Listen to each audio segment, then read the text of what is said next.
اعوذ باللہ السمیع العلیم من الشیطان الرجیم بسم اللہ الرحمن الرحیم۔ تمام نبیوں کے سردار حضرت محمد صلی اللہ علیہ وآلہ وسلم اور تمام مذاہب کے سردار دین اسلام کے پیروکاروں، سلام علیکم۔ حاضر رحمت میں ربی، اللہ تعالیٰ کا آج بڑا کرم ہے کہ ہماری گفتگو جو ہے وہ 70 مرحلے پر پہنچ گئی۔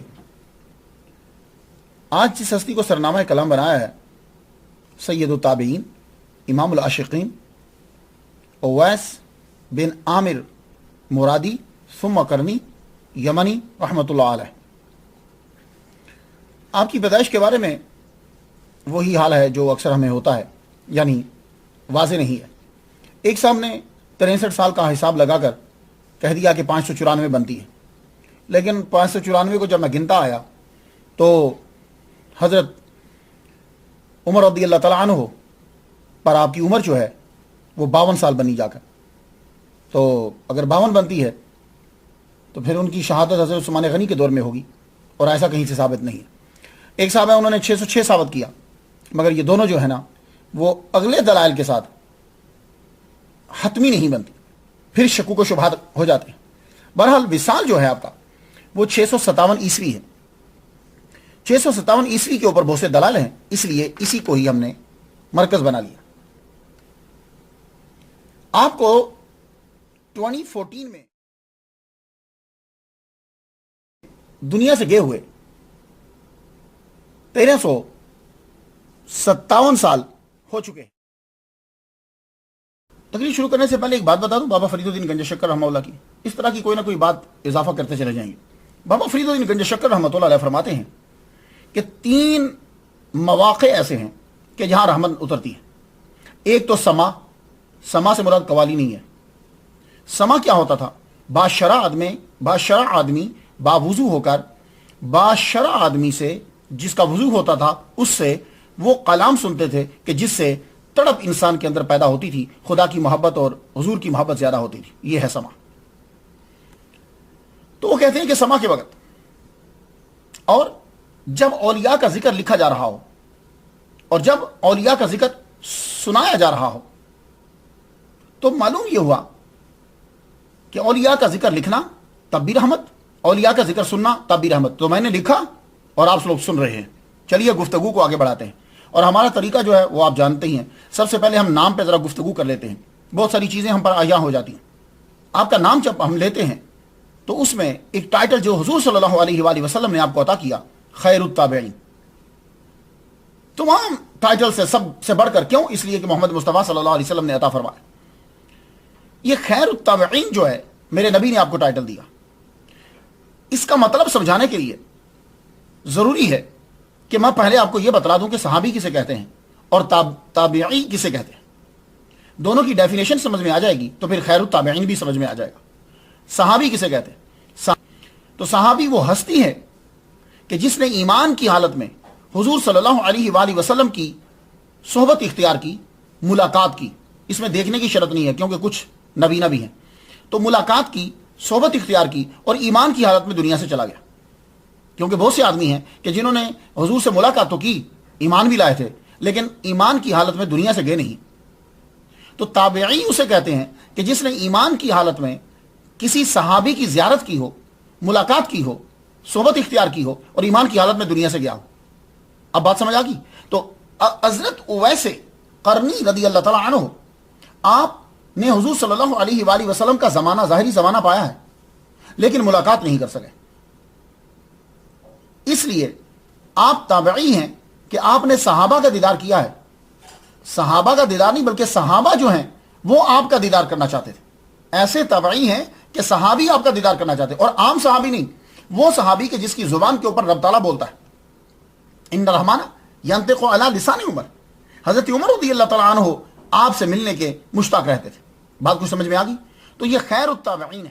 اب خیر کا معنی کیا ہے؟ لفظ خیر تو ہم بولتے ہیں، خیر ہو، آپ کی خیر ہو۔ یہ خیر کا معنی کیا ہوتا ہے؟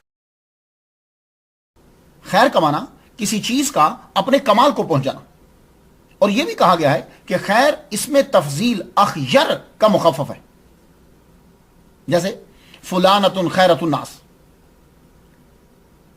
تو ایک گروہ کے نزدیک حضرت اویس قرنی رضی اللہ تعالیٰ عنہ سید التابعین ہے.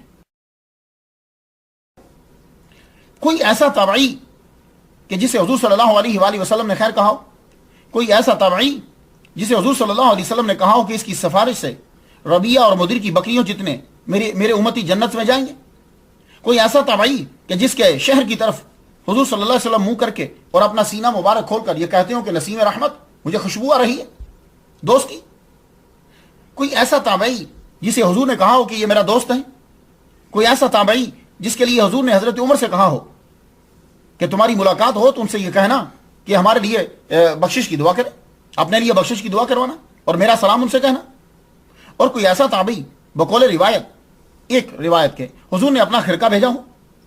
کوئی ایسا تابعی کہ سالوں حضرت عمر رضی اللہ تعالیٰ عنہ جس کے منتظر رہے ہوں اور اس کو دیکھنا چاہتے ہوں. نہیں, ہاں نہیں. اور یقیناً جواب حضرت اویس قرنی رضی اللہ تعالیٰ عنہ کا آئے گا کہ آپ ہیں وہ ایسے تابعی, تو پھر سید التابعین ہوئے نا.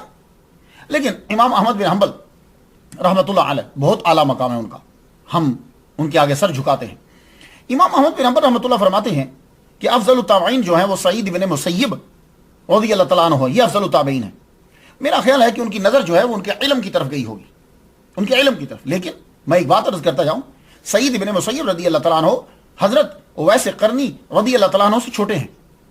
آپ چھوٹے ہیں ان سے. وہ کیسے؟ اس لیے کہ سعید بن مسیب رضی اللہ تعالیٰ عنہ پیدا ہوئے 642 میں مدینہ شریف کے اندر, حضرت عمر رضی اللہ تعالیٰ عنہ کی شہادت سے 2 سال پہلے. اور اویس قرنی رضی اللہ تعالیٰ عنہ تو جنگ احد میں بھی جوان تھے. اب آ جائیے, آپ کا نام اویس. اویس کا معنی کیا ہوتا ہے؟ تو اویس یہ کہتے ہیں کہ اوس کی تصغیر ہے, جیسے راجلن کی رجالن, ٹھیک ہے. تو اوس کی اویس اوس کی تصغیر ہے. تو اوس کا معنی کیا ہوتا ہے؟ اوس کا معنی ہوتا ہے عطیہ, اوس کا معنی ہوتا ہے گفٹ. تو یہ اویس اس کی تصغیر بنی. اب ان کے نام کے ساتھ آتا ہے مرادی اور قرنی. یہ پہلے مرادی ہے پھر قرنی ہے. یہ مرادی کیا ہے؟ یا تو نسبت کی ہے, یا تو نسبت کی ہے, جیسے مدنی ہوتا نا, یا نسبت کی ہے. تو مرادی اور قرنی, یہ مراد اور قرن. جب آپ حضرت اویس قرنی رضی اللہ تعالیٰ عنہ کا شجرہ نسب پڑھیں گے تو آپ کو دونوں نام اس شجرہ میں نظر آئیں گے, مراد بھی ایک بندے کا نام اور قرن بھی ایک بندے کا نام. تو اس حوالے سے اب آپ کو معلوم ہے کہ استادوں کے اندر جو مشہور استاد ہو اور خاندان کے اندر جو مشہور آدمی ہو, آدمی گفتگو کرتے ہوئے اسی کا حوالہ دیتا ہے. وہ حالانکہ اس کے سینکڑوں استاد ہوتے ہیں لیکن نام لے گا جو مشہور استاد ہے.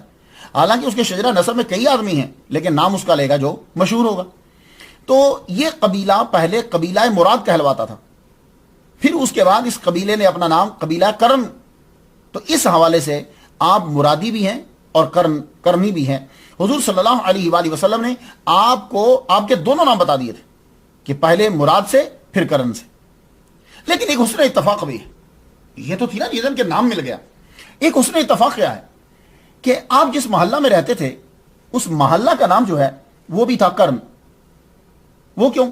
اس لیے کہ کرن کہتے ہیں عربی کے اندر سینگ کو.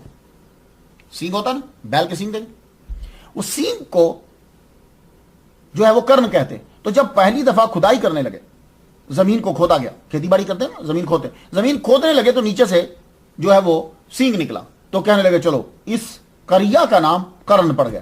تو چونکہ حضرت اویس قرنی رضی اللہ تعالیٰ عنہ اس محلہ میں رہتے تھے اس لیے آپ کے نام کا حصہ بن گیا قرنی, وہ آدمی کہ جو قرن محلے کے اندر رہتا ہے.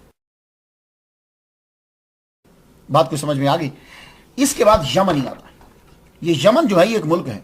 اب اس کا نام الجمہوریہ یمنیہ ہے. 2011 میں جب مردم شماری ہوئی تو 2,38,33,000 پاپولیشن تھی, اس کی بندے تھے.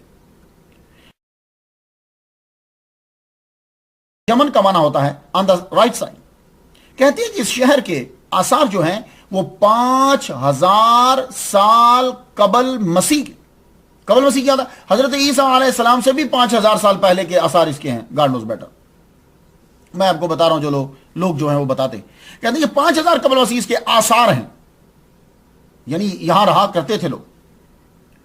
لیکن جب حضرت اویس قرنی رضی اللہ تعالیٰ عنہ وہاں رہ رہے تھے اس وقت وہاں حکومت تھی ایران کی, خسرو پرویز کی, اور اس کا نمائندہ جو ہے وہ بازان وہاں کا حاکم تھا حقیقی طور پر.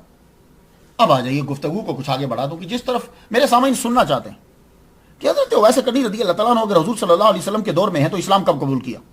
ان کو مسلمان کس نے بنایا؟ انہوں نے کلمہ کیسے پڑھا؟ تو بھائی جس طرح کے سوال آپ کے ذہن میں ہے نا، اسی طرح کے سوال میرے ذہن میں بھی اٹھے. اب میں ریسرچ کرنے لگا. آپ کو معلوم ہے کہ پچھلا لیکچر اور اس لیکچر میں کتنا گیپ آ گیا ہے. وہ یہی میں ریسرچ کر رہا تھا کہ بھئی پتہ چلے کسی آدمی کا. لیکن کیا کریں کہ جو لکھنے والے ہیں وہ تب لکھنا شروع کرتے ہیں کہ جب آدمی مشہور ہو چکا ہوتا ہے، اس وقت لکھنا شروع کرتے ہیں. تو تب کے حالات ہمیں ملتے ہیں، پیچھے کے حالات نہیں ملتے. تو حضرت اویس قرنی رضی اللہ تعالیٰ عنہ کے بارے میں جو میں جان چکا ہوں وہ میں آپ کی نظر کرنا چاہتا ہوں. حضرت اویس قرنی رضی اللہ تعالیٰ عنہ یعنی آپ کے ابا کے سب سے بڑے بھائی، جسے آپ تایا کہتے ہیں، اچھا وہ جو بڑے بھائی تھے وہ ان کا کام یہ تھا کہ وہ یہ جو چھوٹے چھوٹے علاقے تھے عرب کے، وہاں وہ مال بیچنے کے لیے لے جاتے تھے. اور جو تاجر ہوتے ہیں نا، اس کے تعلقات وہاں کے بڑے لوگوں کے ساتھ ہوتے ہیں. یہ جایا کرتے تھے مکہ کے اندر، یہ جایا کرتے تھے مدینہ کے اندر. مدینہ تب نام نہیں تھا، وہاں جاتے تھے. اور ان کی دوستی یہودیوں کے ساتھ ہوتی. وہ کس لیے؟ اس لیے کہ یہودی مال لیتا تھا، وہی مال بیچتا تھا. ایک مرتبہ ان کے چچا جب گئے، عام الفیل کی بات ہے یہ، حضور صلی اللہ علیہ وآلہ وسلم کے پیدا ہونے میں بس یہ 50-55 دن ہی آپ کہہ لیں،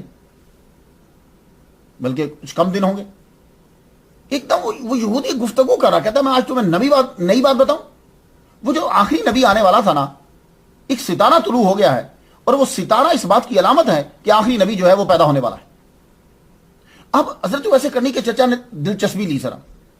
کیوں؟ یہودی لوگ جو ہے وہ پڑھے لکھے تھے. اس دور کے لوگ یہ سمجھتے تھے کہ یہ پڑھے لکھے ہیں، ان کے پاس کتابیں ہیں، ڈیوائن بکس یہ رکھتے ہیں. کہنے لگے اچھا بھائی کچھ کیا ان کے بارے میں کیا ہے؟ تو وہ بتانے لگے کہ یہ آخری نبی جو ہیں، نام ان کا جو ہے وہ محمد ہوگا، وہ اپنی زبان میں جو بتایا اس نے. اور یہ کھجوروں والی زمین میں بھی آئیں گے ہجرت کر کے. یہ سارا ہماری کتابوں میں لکھا ہوا ہے. اور ان کی مہر نبوت ہوگی، 2 کندھوں کے درمیان نشان ہوگا، وہ مہر نبوت ہے، وہ آخری نبی ہے. نشانی ان کے بتانے لگے کہ آنکھوں کے اندر لال ڈورے ہوں گے. یہ حضور پاک کی نشانی تھی، یہ بات یاد رکھیے گا. لال ڈورے عام لوگوں کے بھی ہوتے ہیں، لیکن جب کوئی بیماری ہو یا نشہ کریں، میرے نبی کے ویسے ہی تھے. تو انہوں نے یہ چیزیں ساری جو ہیں وہ بتلائیں. تو حضرت اویس قرنی رضی اللہ تعالیٰ عنہ کے تایا نے وہ باتیں بڑی غور سے سنی اور دلچسپی پیدا ہوئی. واپس جب آپ آئے تو آپ نے آ کر اپنے بھائی کو اور اپنی فیملی کو بتایا. تو محمد مصطفیٰ صلی اللہ علیہ وآلہ وسلم کی تشریف آوری ہوئی. آپ نے اعلان نبوت کر دیا. جب آپ نے اعلان نبوت کیا تو اویس قرنی رضی اللہ تعالیٰ عنہ کے ابا جی بھی مسلمان ہو گئے، انہوں نے کلمہ پڑھ لیا. اور حضرت اویس قرنی رضی اللہ تعالیٰ عنہ اپنے والد گرامی کی وجہ سے یہ بھی مسلمان، اور جو آپ کی والدہ تھی وہ بھی مسلمان. وہ تو دیوانی تھی حضور پاک صلی اللہ علیہ وآلہ وسلم کی. تو یہ ہے کچھ ابتدائی حصہ. تو حضرت اویس قرنی رضی اللہ تعالیٰ عنہ کی فیملی میں اسلام عام الفیل سے ہی اس کا تذکرہ پہنچ چکا تھا. تو بعد میں انہوں نے اسلام قبول کر لیا. حضرت اویس قرنی رضی اللہ تعالیٰ عنہ کا علم سیکھنا، فرائض سیکھنا، شریعت سیکھنا، طریقت سیکھنا، بھئی میں یقین جانیے میں کتابوں کے اندر چلا گیا کہ جب یہ حضور صلی اللہ علیہ وآلہ وسلم سے ملے نہیں ہیں، یمن سے باہر گئے نہیں ہیں، اور یمن کے اندر آپ سے بڑا کوئی نہیں ہے کیونکہ آپ ہی کو بڑا مانا جاتا ہے اسلام کے اندر. تو یہ فرائض اور شریعت کے مسائل آپ کو کیسے آتے تھے؟ تو یقین جانیے آپ کو بھی میرے ساتھ اتفاق کرنا پڑے گا کہ ان کا کوئی روحانی تعلق ایسا تھا محمد مصطفیٰ صلی اللہ علیہ وآلہ وسلم کے ساتھ کہ آپ کو جتنے فرائض تھے، جو شریعت کے مسئلے تھے، اور پھر شریعت اور طریقت جو تھی وہ مل کے پھر حقیقت کی جانب، یہ سب حضور صلی اللہ علیہ وآلہ وسلم سے آپ سیکھتے تھے. اور اللہ تعالیٰ آپ کو بھی القاء بھی کر دیتا تھا. آپ کو نماز کی رکعتیں، نماز پڑھنے کا طریقہ، قرآن مجید کی آیات، قرآن مجید کا، ایون کہ میرے والد گرامی طالب حسین شاہ رحمۃ اللہ علیہ کی میں نے تقریریں 1-2 سنی بڑی پرانی، کہ ان کو یہ تک پتا ہوتا تھا کہ حضور صلی اللہ علیہ وآلہ وسلم کی داڑھی مبارک کے کتنے بال سفید ہیں اور سر مبارک کے کتنے بال سفید ہیں. یہ میرے والد گرامی سے میں نے سنا تھا. اب اس سے حالانکہ کبھی ملاقات نہیں ہوئی لیکن ملاقات ہوتی تھی. اور حضرت اویس قرنی رضی اللہ تعالیٰ عنہ کی اتنی پاور تھی، یہ بات تو آپ کو تسلیم کرنا پڑے گی، کہ آپ اذان کے ٹائم بلندی پہ کھڑے ہو جاتے تھے اور کبھی کبھی اپنے مکان کی چھت پہ چڑھ جاتے تھے. تو ایک مرتبہ یوں بیٹھے ہوئے ہیں تو محلے کے بچے آ جاتے تھے آپ کے گھر میں، آپ کی والدہ بوڑھی تھی، آتے ہیلپ کرتے. تو بچے پوچھنے لگے اویس کدھر چلے گئے؟ تو آپ کی والدہ کہنے لگی یہ چھت پہ چلا جاتا ہے اذان کے ٹائم، اس کو بلال کی آواز، اس کے بھائی بلال کی آواز سنائی دیتی ہے. تو آپ یمن میں بیٹھ کر آواز سن لیا کرتے تھے جب حضرت بلال رضی اللہ تعالیٰ عنہ اذان دیتے تھے. تو یہی تو وجہ ہے کہ آپ اپنی نماز بالکل ایکوریٹ پڑھتے تھے، آپ کو معلوم ہو جاتا تھا۔ اللہ اکبر جل شانہ۔ تو علم آپ کے پاس آیا، وہ علم اللہ تعالیٰ نے محمد مصطفیٰ صلی اللہ علیہ وآلہ وسلم کے ذریعے سے، اور خود اللہ تعالیٰ نے القاء کیا۔ اللہ اکبر جل شانہ۔ اب طرز زندگی پہ ذرا تھوڑا سا جو مجھے کتابوں سے ملا ہے میں آپ کی نظر کر دوں۔ آپ کے والد گرامی کا انتقال تو ہو گیا، آپ چھوٹے سے تھے، یتیمی کی حالت میں پرورش، اللہ اکبر جل شانہ۔ تو پرورش پا رہے ہیں، بڑے ہوتے ہیں، جو کچھ کر سکتے ہیں بیچارے۔ آپ کا ذریعہ معاش کا تھا، زندگی کے مختلف دور کے اندر آپ نے مختلف جو ہے نا وہ مزدوری کی، مختلف کام کی کہ جس سے آمدن ہو، میں اپنی ماں کے لیے کپڑے بنا سکوں، میں اپنی ماں کی زندگی میں اس کی مدد کر سکوں۔ تو ایک کام جو آپ نے شروع کرا وہ ایک ہے اونٹ چرانا۔ یہ اونٹ چرانے کا کام آپ نے جو ہے، اور ایک ان میں سے ہے گٹھلیاں چننا، گٹھلیاں، یہ جو ڈیٹ سیڈز ہوتی ہیں، کھجوروں کی گٹھلیاں، یہ چننا، اور ایک یہ ہے کہ دری بنانا۔ یہ ذریعہ معاش آپ نے اپنی زندگی کے اندر جو ہے وہ اپنائے۔ اونٹ چرانا آپ نے اپنی والدہ کے لیے، جب بڑے ہو گئے پھر آپ نے لوگوں کے اونٹ چرانے شروع کر دیے۔ اونٹ چرانے کے اندر آپ کو بڑی آسانی ہوتی تھی، حالانکہ ہمارے لیے بکریاں چرانا اور اونٹ چرانا مشکل ہوتا ہے، لیکن ان کے لیے بڑی آسانی ہوتی تھی۔ جانتے ہو کیوں؟ اس لیے آسانی ہوتی تھی کہ جب وہ اونٹ لے کر چلے جاتے تھے باہر، بکریاں لے کے چلے جاتے تھے، تو ان کو چھوڑ دیتے اور خود عبادت میں مصروف ہو جاتے۔ حضرت ویسے کرنی رضی اللہ تعالیٰ عنہ کے اوپر غلبہ حال رہا ہے میرے داتا گنج بخش علی حجویری، جن کی وجہ سے لاہور شہروں کا کتبہ ہے۔ داتا صاحب فرماتے ہیں کہ دو وجہ سے آپ نے محمد مصطفیٰ صلی اللہ علیہ وآلہ وسلم کی زیارت نہیں کر پائے۔ ایک تو غلبہ حال تھا، ہر وقت استغراق میں رہتے تھے، جن کو آپ مجذوب کہتے ہو، یہ سادہ ترجمہ کر رہا ہوں۔ تو غلبہ حال، اور دوسرا اپنی والدہ، یہ دو وجہ تھی کہ آپ ایسے ہی اللہ تعالیٰ کی یاد کے اندر محو رہے۔ یہ چیزیں سمجھانے سے نہیں آتی، یہ بات یاد رکھیے، جب تک کہ آپ کے اوپر وارد نہیں ہوں گی۔ اور ماشاءاللہ ابھی مجھے بہت سے دوستوں جو دوست سن رہے ہیں، کیونکہ ہمارا جو یہ سلسلہ ہے نا، یہ کوئی شخصی اجارہ داری کا نہیں ہے، اللہ سب کا ہے۔ تو اب جو لوگ وظائف میں پڑے ہیں، جو میری بہنیں ہیں یا بھائی جو تقریروں کو سنتی، اب اللہ کا کرم ان پہ ہو رہا ہے، یہ چیزیں آپ کے اوپر وارد ہوں گی، اور آج کا لیکچر سننے کے بعد آپ کے لیے اور آسانی ہو جائے گی۔ تو حضرت ویسے کرنی رضی اللہ تعالیٰ عنہ غلبہ حال آپ کے اوپر، یہ ایک مقام آتا ہے، آدمی اس چیز کو سوچتا ہے تو گم ہو جاتا ہے، اس کو کچھ خبر نہیں رہتی۔ یہ سادہ لفظوں میں آپ کو سمجھا دوں، غلبہ حال یہ ہے، بس ایک تجلی کی پہ نظر پڑی اور گم ہو گیا، یہ سادہ لفظوں میں سمجھا رہا ہوں۔ تو حضرت ویسے کرنی رضی اللہ تعالیٰ عنہ عبادت میں مصروف رہتے، شام کو واپس آ جاتے۔ مجال ہے کہ کوئی بکری ادھر چلی جائے یا کوئی اونٹ ادھر چلا جائے، نہ۔ مجھے تو ایسا لگتا ہے، جب میں نے کافی پڑھنے کے بعد میں یہ نتیجہ اخذ کرتا ہوں کہ آپ جب اونٹ چرانے لگتے تھے یا بکریاں چرانے کے لیے لاتے تھے تو عبادت میں مصروف ہو جاتے تھے، اور رب تعالیٰ فرشتوں کی ڈیوٹی لگا دیتا کہ جاؤ اس کے جانوروں کا دھیان رکھنا، کہیں ادھر ادھر نکل نہ جائے۔ تو کوئی جانور گم نہیں ہوتا تھا، ورنہ بکریوں کو سنبھالنا بہت مشکل ہوتا ہے۔ تو آپ عبادت میں مصروف رہتے، جو ہی سورج ڈوبنے لگتا آپ جو ہے اپنی نماز ادا کرتے، یعنی وہ جو مغرب کی نماز ادا کرتے سورج ڈوبنے کا، جانوروں کو لے کے واپس آ جاتے، پھر گھر میں آ کر ماں کی خدمت کی، ماں کو کچھ دیا، اس کے بعد پھر ساری رات جو ہے وہ چل پڑے، پھر عبادت میں مصروف ہو جاتے تھے۔ اللہ اکبر جل شانہ، کمرے میں چلے جاتے یا چھت کے اوپر چلے جاتے، عبادت میں لگے رہتے، عبادت ساری رات گزر جاتے۔ تو اونٹ چرانا جو ہے، آپ خور و نوش، سارا یہ ذریعہ جو خور و نوش کا ہے، یہ خرد و نوش نہیں ہوتا، اکثر ہم بولتے ہیں یہ خور و نوش ہوتا ہے۔ تو خور و نوش جو ہے، اس کا انتظام جو ہے وہ آپ یوں کرتے، گٹھلیاں چننا۔ حضرت ویسے کرنی رضی اللہ تعالیٰ عنہ دوسرا کاروبار کیا تھا، یعنی کاروبار کیا کہیں گے کہ دوسری مزدوری کیا کرتے تھے آپ، گٹھلیاں چننا۔ وہ گٹھلیاں چننا کیا ہوتا؟ لوگ اکثر کھجوریں کھانے کے بعد گٹھلی پھینک دیتے، گٹھلی جب پھینک دیتے ہیں تو آپ ان گٹھلیوں کو چنا کرتے تھے۔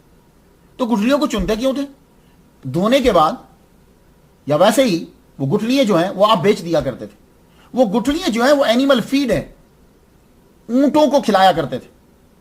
اب کچھ لوگوں کے ذہن میں یہ بات آئے گی کہ یہ کیسے ہو سکتا ہے، یہ بھی کوئی کاروبار ہے؟ ہاں، ملیشیا کی یونیورسٹی میں اس پر بڑی ریسرچ ہوئی، یہ بڑی اینیمل فیڈ ہے، زبردست سورس ہے یہ اینیمل فیڈ، اور اس کے اندر سے بہت ساری چیزیں نکلتی۔ تو جدید ریسرچ جو ہوئی ہے، کہتے ہیں ڈیڈ سیڈز اور traditionally used for animal feed, پچھلے دوروں میں بھی استعمال ہوتا تھا، اب بھی یہ استعمال ہوتی، اس سے آئل بھی نکالا جاتا ہے، مہنگا ہوتا ہے، اس کو پریس کرنے کے بعد اس سے آئل نکلتا ہے کھجور کی گٹھلی سے، تو ظاہر آپ جو کھائے گا اس میں بھی جائے گا. اور اس کے اندر calcium, iron, copper, magnesium, zinc, phosphorus یہ اس کے اندر ہوتا ہے. اور یہ کھجور کی کبھی کافی پی آپ نے؟ کافی اصل میں بیج ہوتے ہیں، ان کو بھونا جاتا ہے، بھوننے کے بعد پھر اس کو گرائنڈ کرتے ہیں، پھر وہ کافی بنتی ہے. رائٹ؟ اچھا، وہ کافی جو ہے لیکن وہ نقصان دہ، اس میں کیفین ہوتی ہے. تو کافی کا اگر بدل ہے، آپ کیفین سے بچنا چاہتے ہو تو یہ کھجوریں ہیں، بھونا جائے، بھوننے کے بعد پیسا جائے اور اس کی کافی بن سکتی. اس کے علاوہ 2004 میں ریسرچ ہوئی 2004 کے اندر کہ گٹھلی کے اندر پروٹین جو ہے، یہ گٹھلی پروٹین کا بہترین ذریعہ ہے. 1998 میں چوزوں کی خوراک میں پیس کر اس کو ڈالا گیا تو چوزوں کا وزن جو ہے وہ بڑھ گیا تھا، خاطرخواہ اس کے اندر اضافہ ہوا. تو یہ میں نے آپ کو ملیشیا کی یونیورسٹی کی ریسرچ جو ہے وہ بتا دی. ذرا اونٹوں کا تعلق مسلمانوں کے ساتھ ہے، مسلمان ملک کی کوئی نہ کوئی ریسرچ کرے گا. خیر، آپ کا جو ہے وہ ذریعہ معاش کیا تھا؟ گٹھلیاں آپ چنتے تھے اور وہ گٹھلیاں جو ہے وہ جا کے جن کے اونٹ تھے انہیں دیتے، وہ بدلے میں آپ کو کھجوریں دے دیتے. کتنی کھجوریں ملتی ہوں، آپ اس سے روزہ کھولتے، کچھ اپنی ماں کو دے دیتے. تیسرا ذریعہ معاش جو ہے وہ آپ کا وہ تھا دری بننا. آپ دریے بھی بنتے تھے خود، اون جو ہے نا، اونٹوں کی اون جو ہے وہ اور بکریوں کی اون، اس سے ملا کے دھاگا بنتا تھا. وہ دھاگا لاتے، اس سے پھر گھر کے اندر جو ہے وہ آپ دری بنتے. وہ دری جو ہے وہ بازار کے اندر جب آپ بیچتے تو 10 درہم کی بک جاتی. ایک دفعہ کیا ہوا کہ وہ دری آپ نے بنائی اپنی والدہ ماجدہ کے لیے، بناتے جو ٹائم ملتا تھوڑا سا کہ میری ماں جو ہے نا وہ اس کا یہ بیٹھے گی، میری ماں بڑی بات ہوتی ہے. وہ دری جب آپ نے دری بنا لی تو ہوا کیا کہ وہ دری آپ کی کو چوری کر کے لے گیا، دری چوری کر کے لے گیا. آپ جب کبھی بازار جاتے تو بازار اپنی والدہ کو بھی کبھی کبھی ساتھ لے جاتے، بٹھاتے والدہ کی تنہائی کو ختم کرنے کے لیے. ایک بات میں آپ کو بتاؤں، ہم جب بڑے ہو جاتے ہیں نا تو ہم یہ سمجھتے ہیں کہ ہمارے ماں اور ہمارے باپ کو ان چیزوں کی ضرورت نہیں ہے. ہم اپنے بچوں سے پوچھتے ہیں تمہیں کون سا کپڑا چاہیے، کون سا جوتا چاہیے، کیا کھانا چاہتے ہو تم. اپنی بیوی سے پوچھیں گے کون سا کپڑا چاہیے. سیم یہی چیزیں جو ہیں وہ ماں باپ کو بھی چاہیے ہوتی. ہم یہ سمجھتے ہیں کہ ماں باپ بڑے ہیں، ان کو پوچھ کے کیا کرنا. یہ دماغ سے نکال دیجئے. جو لوگ سن رہے ہیں میرا لیکچر سنیں، وہ اپنی ماں جی سے جا کے پوچھیں، ماں تجھے کون سے کپڑے چاہیے، ماں تجھے کون سا جوتا چاہیے، ماں آج تو کیا کھانا چاہتی ہے. میں جب کبھی پاکستان جاتا ہوں تو میری والدہ ماجدہ کو وہ خصہ جو ہے وہ بہت اچھا لگتا ہے. میں اسپیشلی ان کے لیے لے کے جاتا ہوں، ماں یہ پہنو. پھر ماں سے پوچھتا ہوں ماں آج تجھے کیا کھانا ہے تجھے. تو آپ بھی اسی طرح جیسے اپنے بچوں سے پوچھتے ہو ویسے ہی ماں کا خیال رکھو. یہ بات یاد رکھنا. اور ہم لوگوں میں سے اکثریت یہ مسٹیک کر جاتی ہے، ہم سمجھتے ہیں کہ ماں کو نہیں پوچھنا، اس کی کوئی ضرورت نہیں. وہی چیزیں بچوں والی جو آپ اپنے بچوں کے ساتھ، وہی ماں سے پوچھو، وہ خوش ہوگی. ایک بزرگ تھے، ان کی والدہ ماجدہ کو رنگین کپڑے بڑے پسند تھے. وہ اپنی والدہ ماجدہ کے خود کپڑے رنگا کرتے تھے عید والے دن اور اپنی ماں کو پہناتے تھے. تو حضرت ویسے کنی رضی اللہ تعالیٰ عنہ اپنی والدہ ماجدہ کو لے کر آتے، بازار میں بٹھاتے، کھجوریں بیچتے. وہ بازار میں آپ بیٹھے ہوئے ہیں تو کیا دیکھا کہ ایک آدمی دری بیچ رہا ہے، تو کہا 10 درہم کی دری، 10 درہم کی دری، 10 درہم کی دری. آپ نے یوں دیکھا تو پہچان لیا. آدمی نے جو چیز خود بنائی ہوتی ہے نا اس کو بڑے دور سے پہچان لیتا. وہ آپ نے دری پہچانی، یہ دری تو میں نے بنائی ہوئی ہے. لیکن کیا کہنے، یہی تو ہے تصوف، یہ صوفیاء کا کمال ہوتا ہے. اور یہ چیزیں اور کسی میں نہیں پائی جاتی. اٹھے 10 درہم جیب سے نکالے اور اس بندے کو جا کے 10 درہم دے دی اور کہا جناب یہ دری مجھے بیچ دیجیے. کیونکہ آپ نے چونکہ اپنی والدہ ماجدہ کے لیے بڑے پیار سے اور بڑی محنت سے وہ دری بنائی تھی، تو 10 درہم دے کر وہ دری لے لی اور اپنی والدہ ماجدہ کے نیچے بچھا دی. اللہ اکبر جل شان. آپ بازار میں بیٹھے، جہاں پھول ہو وہاں کانٹا ضرور ہوتا ہے، جہاں دوست ہو وہاں دشمن بھی ضرور ہوتے ہیں. تو لوگ آپ کو دیوانہ اور مجنون بھی کہا کرتے تھے. لباس جو ہے، لباس، اس کے اوپر ذرا گفتگو ہو جائے. اور یہ کرام جو ہوتے ہیں وہ اپنی خوراک اور اپنی پوشاک دونوں کے اوپر بہت دھیان دیتے ہیں. خوراک اور پوشاک کے اوپر اس میں شائبہ نہیں ہونا چاہیے. خوراک میں اور پوشاک میں دونوں میں شائبہ ہو جائے تو صوفی کی زندگی پہ اثر پڑتا ہے، اس کے روز مرہ، اس کی عبادت کے اوپر، روز مرہ ایون کے سوچ کے اوپر بھی اثر پڑتا ہے. اس لیے صوفی ان چیزوں کے اوپر بڑا دھیان دے گا. میں دیکھنے لگا کہ حضرت ویسے کرنی رضی اللہ تعالیٰ عنہ کون سا لباس پہنتے تھے، تو پتہ یہ چلا کہ آپ کے دو کپڑے ہوتے تھے. اون کی بنی ہوئی چادریں کہتے ہیں کہ دو ہوتی تھی، یہ بھی اون کا بنا ہوا ہے. تو اون کی بنی ہوئی دو چادریں پہنتے تھے. ایک جگہ امام شرانی فرماتے ہیں کہ دو کپڑے پہنتے تھے، اور فرید الدین عطار رحمۃ اللہ علیہ فرماتے ہیں کہ آپ کے کپڑوں کو پیوند لگا ہوتا تھا. پیوند کیا ہے؟ ایک کپڑا اصلی ہے، اس کے اوپر جب وہ پھٹ گیا تو ایک اور کپڑا لگا کر اس کو سی دیا. پیوند لگے ہوتے تھے. اب ظاہر ہے کہ جب آدمی پیوند لگے کپڑے پہنے گا، اس کی ایک قمیص کے اوپر ایک دو اور کپڑے لگے ہوں گے، تو کوئی آدمی مانگے گا تو نہیں نا، کیوں نہیں لے گا. لیکن یہاں میں ایک بات عرض کرتا جاؤں.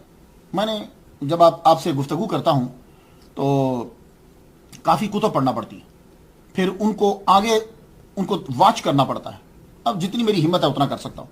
اکثر مجھے میرے پیج کے اوپر فیس بک میں اور ویسے بھی ای میلز میں کچھ لوگوں کے پیر صاحب ہیں، وہ کہتے ہیں کہ جناب مختار شاہ صاحب یہ ہمارے پیر صاحب کے بارے میں، ان کے بارے میں بھی بولیے، ان کے بارے میں بھی بولیے. ایک لمبی لسٹ ہے میرے پاس، ابھی سن لیجیے آپ سب لوگ، ایک لمبی لسٹ ہے. میں یہ چاہتا ہوں کہ میں 365 کم از کم اولیاء کرام جو ہے وہ بیان کر دوں، تاکہ سننے والے کو روز کا ایک ولی کامل جو ہے وہ مل جائے. تو وہ لسٹ میں ہے، لیکن اس کے لیے اسٹڈی کرنا پڑتی ہے. یہ نہیں ہوتا کہ کوئی آدمی مجھے بولے گا تو میں بولنا شروع کر دوں گا. نہیں، میں اس کی ایک ایک حصے کے اوپر میں اپنے بار یہ میں کہہ رہا ہوں جتنی میری عقل ہے اور میرے سورسز ہیں، میں اس پہ ریسرچ کرتا ہوں، پھر اسے 3 مرتبہ لکھتا ہوں. تیسری مرتبہ جو ہے یا دوسری یا تیسری مرتبہ جا کر پھر میں آپ کے سامنے جو ہے وہ گفتگو کرتا ہوں. تو یہ آپ جب مجھے اب نام بھیجتے ہیں تو میں اس کو لسٹ میں لکھ لیتا ہوں، پھر ہم اس کو دیکھتے ہیں کہ کس جگہ پہ اور کب اس کی جو ہے وہ باری آئے گی. لباس کے بارے میں نے جب پڑھا کہ بھئی آپ کیا لباس پہنتے تھے، تو ان کتابوں کے اندر ایک بات یہ آئی کہ چیتھڑے پہنتے تھے. وہ ویسے کرنی رضی اللہ تعالیٰ عنہ چیتھڑے یعنی کچرے کے اوپر، کچرے کے ڈھیر پر لوگ جو ہیں وہ کپڑے پھینک دیا کرتے تھے. تو حضرت ویسے کرنی رضی اللہ تعالیٰ عنہ وہاں سے چیتھڑے اٹھا کر لاتے، ان کو جا کے دھوت کے چیتھڑے جوڑ کے تو وہ کپڑے پہن لیا کرتے تھے. اور اس کے ساتھ ہی پھر یہ لکھا کہ آپ گری ہوئی کھجوریں اٹھا لیا کرتے تھے، اسے کھاتے تھے. اور ایک صاحب نے تو کمال کر دیا کہ روڑی کے اوپر جو کھجوریں گری ہوتی تھی اسے اٹھا لیتے تھے. اب مجھے معلوم نہیں کہ انہوں نے یہ کیا ثابت کرنا چاہتے ہیں. چیتھڑے آپ پہنتے تھے یا گری ہوئی کھجوریں کھاتے تھے، اسے کیا ثابت کرنا چاہتے ہیں؟ کیا یہ ثابت کرنا چاہتے ہیں کہ ان کی بنا پر ان کو مجنون اور دیوانہ کہا جاتا تھا؟ نہیں. آپ کو مجنون اور دیوانہ یہ لوگ اس لیے کہتے تھے کہ آپ چیتھڑے پہنتے تھے، یہ کوئی ضروری نہیں ہے. آپ کو مجنون اور دیوانہ کیوں کہتے تھے میں آپ کو بتاتا ہوں. دیوانہ کہنے کی وجہ کیا ہے؟ دیکھیے، ایک روٹین میں جو کام ہو رہا ہو اس سے ہٹ کر جو کوئی آدمی کام کرتا ہے تو کہتے ہیں دیوانہ ہے، پاگل ہے. اب اس دور کے اندر کیا ہو رہا تھا؟ ایرانیوں کی حکومت تھی، لوگ جو ہیں عرب والے بھی بت پرست ہیں. تو کیا ہوتا تھا کہ وہ جب پوجا کرتے تھے وہ کسی نہ کسی کو سامنے کھڑا کر لیتے تھے، جو بھی ان کا بھگوان، جو بھی بت ہے. حضرت ویسے کرنی رضی اللہ تعالیٰ عنہ جب عبادت کرتے تھے تو آگے کوئی بھی نہیں ہوتا تھا. ان سب کے لیے یہ نئی چیز تھی. تو یوں دیکھتے تھے کہ سامنے تو کوئی بھی نہیں ہے، یہ کس کی پوجا کر رہے ہیں، یہ کس کو دیکھ رہے ہیں؟ تو یہ دیوانہ تو نہیں ہے، یہ پاگل تو نہیں ہے. میری بات کو سمجھ میں آئی؟ تو اس دور کے اندر یہ تھا کہ سامنے کچھ ہو تو سجدہ کرو. اور جب اس دور کے اندر کوئی ایسی چیز کو ہستی کو سجدہ کر رہا ہے جو سامنے نظر نہیں آ رہی تو لوگ کہتے ہیں پاگل ہے. اور اس کے علاوہ غلبہ حال رہتا آپ کے اوپر، آپ کم بولتے، کم کھاتے، کم سوتے، تو لوگ یہ کہتے ہیں کہ یہ تو دیوانہ ہے. اس کی دلیل دو. محمد مصطفیٰ صلی اللہ علیہ وآلہ وسلم کو کیا کہا تھا لوگوں نے کہ تو مجنون ہے؟ تو نعوذ باللہ کیا ہمارے نبی صلی اللہ علیہ وسلم جو ہے معذلہ کیا پاگل تھے؟ نہیں. وہ کام کر رہے تھے کہ جو اس دور سے ہٹ کے تھے، ان کے نہیں تھے، تو وہ آپ کو مجنون کہہ دیتے تھے. تو حضرت ویسے کرنی رضی اللہ تعالیٰ عنہ آپ ہمہ وقت عبادت میں مصروف رہتے، اور عبادت میں اتنے مستغرق ہو جاتے کہ بچے آتے اور آپ کی کھجوریں اٹھا کے لے جاتے. بچے آتے دودھ رکھا ہوتا وہ اٹھا کے پی جاتے. بچے آتے کوئی درہم پڑا ہوا ہے تو وہ اٹھا کے لے جاتے. پر آپ اپنی عبادت میں اتنے منہمک ہوتے کہ آپ بچوں کو کچھ کہتے ہی نا تو وہ سمجھے دیوانہ ہے یار، جو مرضی چیز اس کی اٹھا لو. کچھ سمجھ میں آئی بات؟ تو ورنہ مسلمان تو آپ کی عزت کرتے تھے. قبیلہ جوفی کے سردار نے تو یہ کہا تھا کہ یہ ہمارے قبیلے کا سردار ہے. تو کیا دیوانوں کو سردار بنائیں گے؟ نہیں. ایک بات یاد رکھ لیجیے، جتنے ہمارے لسنرز ہیں، صوفیہ وہ مشکوک کھانا اور مشکوک چیز کے قریب تک نہیں جاتے جب تک کہ کھانا کلیئر نہ ہو جائے. یہ بات یاد ہے. ابو علی شاہ قلندر، میرے والد گرامی نے فرمایا تھا کہ ابو علی شاہ قلندر کے والد گرامی، آپ جب جا رہے تھے، آپ کی شادی ہوئی، آپ رستے میں جا رہے تھے کہ دانا گرا ہوا آپ نے اٹھا کے کھا لیا. 40 دن تک آپ اپنی زوجہ محترمہ کے پاس نہیں گئے تھے کہ پتہ نہیں یہ دانا جو نیچے سے اٹھایا ہوا میں نے کھایا ہے یہ کس کا تھا، کہاں سے آیا تھا. کچھ سمجھ میں آ رہی بات؟ کہاں سے آیا تھا؟ اور 40 دن تک چونکہ لقمے کا اثر رہتا ہے، اب 40 دن تک نہیں گئے. تو ایسے لوگوں کے بیٹے پھر ابو علی شاہ قلندر، لال شہباز قلندر، یہ ایسے لوگوں کے باپ بیٹے پیدا ہوتے. ہمارے غوث پاک عبد القادر گیلانی رحمۃ اللہ، ان کے ابا جی، آپ نے دریا سے بہتا ہوا سیب کھایا تھا تو کتنے سال پھر مزدوری کی تھی؟ 8 سال. تو بھائی صوفیہ کرام جو ہوتے ہیں وہ مشکوک اگر کہیں کھانا ہو جائے تو پھر خوراک اور پوشاک دونوں پہ دھیان دیتے. اب یہاں میں ایک قرآن سے دلیل دے جاؤں تاکہ آپ لوگوں کو یقین ہو جائے. بھئی یہ جو برین ہے، یہ دماغ جو ہے، یہ بھی تو کچھ چیز مانگتا ہے نا. سورہ کاف پڑھی آپ نے؟ سورہ کاف جو ہے یہ جمعہ کے دن ضرور پڑھا کریں، میرے نبی کا فرمان ہے، دنیا کے سچے ترین انسان نے کہا اسے ضرور پڑھا کریں، نور تک، اگلے جمعے تک آپ نور میں رہیں گے. تو بھئی محمد مصطفیٰ صلی اللہ علیہ وآلہ وسلم نے جو سورہ کاف کہا، اس سورہ کاف کے اندر ایک بات بتاؤں، وہ جو سلیپر آف کیو ہیں، سلیپر آف کیو، وہ جب 309 سال کے بعد اٹھے تھے تو کیا بولا تھا انہوں نے؟ جائیے قرآن پڑھیے. انہوں نے ایک سکہ دیا اور سکہ دینے کے بعد کہنے لگے جاؤ بازار جاؤ، فَلْيَنْظُرْ أَيُّهَا أَزْكَىٰ طَعَامًا، بازار جا کر تلاش کرو کہ سب سے پکیزہ کھانا کون سا ہے. تو وہ حضرت عیسیٰ علیہ السلام کے اس مذہب کے صوفیات ہیں. تو انہوں نے سب سے پہلے کھانے پہ دھیان دیا، کیونکہ کھانا انسان کی باڈی پر، انسان کی سوچ پر، انسان کی عبادت پر اثر انداز ہوتا ہے. میں نہیں مانتا کہ حضرت ویسے کنی رضی اللہ تعالیٰ عنہ گری پڑی چیزیں اٹھا کر کھا لیتے تھے، وہ تو صوفیاء کے بادشاہ ہیں. اب 2 دلیلیں دیتا ہوں میں آپ کو، بغیر دلیل کی اگر بات کریں گے تو پھر لوگ مانیں گے نہیں. 2 دلیلیں دیتا ہوں. 3 روز سے آپ نے کچھ کھایا نہیں، اکثر روزہ سے رہتے تھے، بھوک تو لگ جاتی ہے نا آدمی کو، انسان کا پیٹ ہے، جسم تو ہے. آپ رستے سے جا رہے ہیں، جاتے ہوئے آپ کو یہ پیاز ہوتا ہے نا، آنین، تو آنین جو ہے نا وہ اس کی ڈلی ملی تو آپ اٹھانے لگے، پھر آپ نے رکھ دی. کہا نہیں، مشکوک ہے، معلوم نہیں، کنفرم نہیں. تھوڑی دیر آگے گئے تو آپ کے سر کے اوپر سے پرندہ اڑتا ہوا جا رہا ہے اور آگے جا کے اس کے سامنے جا کر اس نے روٹی جو ہے وہ نیچے پھینک دی. تو آپ کو پتا وہاں ریت ہوتی تھی، آپ نے روٹی اٹھائی، اسے چھاڑا، روٹی پکڑی تو سوچ رہے تھے، کیونکہ آپ کی عادت ہے سوچ رہے ہیں، تو آواز آتی ہے یہ اللہ تعالیٰ نے حلال روزی تمہیں دی ہے، فکر نہیں کرو، کھاؤ اسے. تو آپ نے اسے روٹی کو جو ہے نا وہ کھایا. پھر ایک اور دلیل دیتا ہوں، یہ جو ابھی دلیل دی ہے یہ ذکر اویس کتاب کا نام ہے، اس کے صفحہ 200 کے اوپر ہے. دوسری دلیل سنیے، 13 روز تک پھر کچھ نہیں ملا. اکثر آپ کے گھر میں بھی چولہا نہیں جلتا تھا، کھجور ملتی ہے، کھجور کھا لی، ماں کی جی کو کچھ دے دیا. چولہا تبھی کبھی آپ کے گھر میں جلتا تھا جب والدہ کے لیے کوئی دوائی بنانا ہوتی تھی، ورنہ کھجور کھائی، روزے رہے، کچھ ملا تو کھجور کھا لی. 13 روز گزر گئے. 13 روز کے بعد آپ یوں گزر رہے ہیں، رستے میں آپ کو چمکتا ہوا دینار ہوتا سونے کا تھا، سونا آپ کو پتا ہے جب لائٹ پڑتی تو چمکتا ہے، چمکتا ہوا دن آپ نے اٹھایا نہیں، کہا مشکوک ہے. بھوک شدید لگی ہوئی، قریب سے ایک آدمی گزرا، آدمی گزرتے ہی اس نے یوں آپ کو روٹی پکڑائی، اور روٹی پکڑاتے اسے معلوم تھا کہ کیا ہے، کہنے لگا یہ حلال ہے، اللہ نے بھیجی ہے تمہارے لیے، کھاؤ اسے. آپ نے روٹی پکڑ لی، روٹی جب پکڑی تو پھر بندے کی طرف جب دیکھا تو بندہ وہاں سے غائب، بندہ ہے نہیں، نظر ہی نہیں آ رہا، چاروں طرف کہیں بندہ نظر نہیں آیا. تو آپ نے اس کو غیبی رزق سمجھ کر اسے کھایا. تو اس لیے میرا موقف یہ ہے کہ حضرت ویسے کرنی رضی اللہ تعالیٰ عنہ کچرے سے، اللہ معافی دے، کچرے سے، چیتھڑے اور کچرے سے کھانا اٹھا کر نہیں کھاتے تھے، کیونکہ صوفی جو ہوتا ہے وہ مشکوک کھانا کبھی نہیں کھاتا. اور ایک بات میں آپ کو بتا دوں، اکثر جب آپ کبھی بنگلہ دیش، انڈیا، پاکستان آپ گفتگو کرتے ہیں جب تصوف کے بارے میں، تو لوگ جو ہے جھٹک دیتے ہیں ایک دم سے، اور نہیں یہ تو ہندوؤں اور کرسچن عیسائیوں کا جو ہے وہ اثر ہے، انفلوئنس ہے مسلمانوں کے اوپر. ان لوگوں کے سامنے میرے نبی، ویسے تو تصوف میں آپ کو نبیوں میں سے ثابت کر کے دے سکتا ہوں، لیکن اس کو یہ بتلاؤ کو سن، حضرت ابو ذر غفاری رضی اللہ تعالیٰ عنہ کی سیرت سن، ان کی سیرت سناؤ، اسے کو بیٹھ تجھے میں حضرت ویسے کرنی کی سیرت سناؤ. وہ سیرت پڑھنے کے بعد اس سے پوچھو اب بتا حضرت ویسے کرنی کے اوپر ہندوؤں کا معاذ اللہ اثر تھا، عیسائیوں کا اثر تھا؟ تو بات بالکل کلیئر ہو جائے. یہ صوفیاء کے بادشاہ ہیں، یہ تصوف کی دنیا کے بادشاہ ہیں یہ دونوں. حضرت ابو ذر غفاری کو تو رشیا بڑا مانتا ہے، آپ ان کی اسٹڈی ضرور کیجیے گا. حضرت ویسے کرنی رضی اللہ تعالیٰ عنہ آپ جو ہیں یمن میں مشہور کس طرح ہوئے. اللہ تعالیٰ جب آپ اللہ کی عبادت میں اور اللہ کے کاموں میں لگ جاتے ہیں نا تو کوئی نہ کوئی ایسی ریزن ہوتی ہے کہ اللہ تعالیٰ پاپولر کر دیتا ہے اس بندے. حضرت ویسے کرنی رضی اللہ تعالیٰ عنہ مشہور کیسے ہوئے؟ ایک وجہ، پہلی جو وجہ بنی، پہلی وجہ جو بڑی وجہ جو ہے وہ یہ، حضور صلی اللہ علیہ وآلہ وسلم نے خسرو کو، سپر پاور ایران جو ہے اسے آپ نے خط لکھا. ویسے بھی آپ نے بہت سے بادشاہوں کو خط لکھا تھا، اس کے ساتھ اسے بھی خط لکھ دیا اور خط میں لکھا کہ تو اسلام قبول کر. اب ذرا خط کی ذرا عبارت دیکھیے. بسم اللہ الرحمن الرحیم. بسم اللہ لکھتے تھے حضور، من محمد رسول اللہ صلی اللہ علیہ وسلم الی کسریٰ.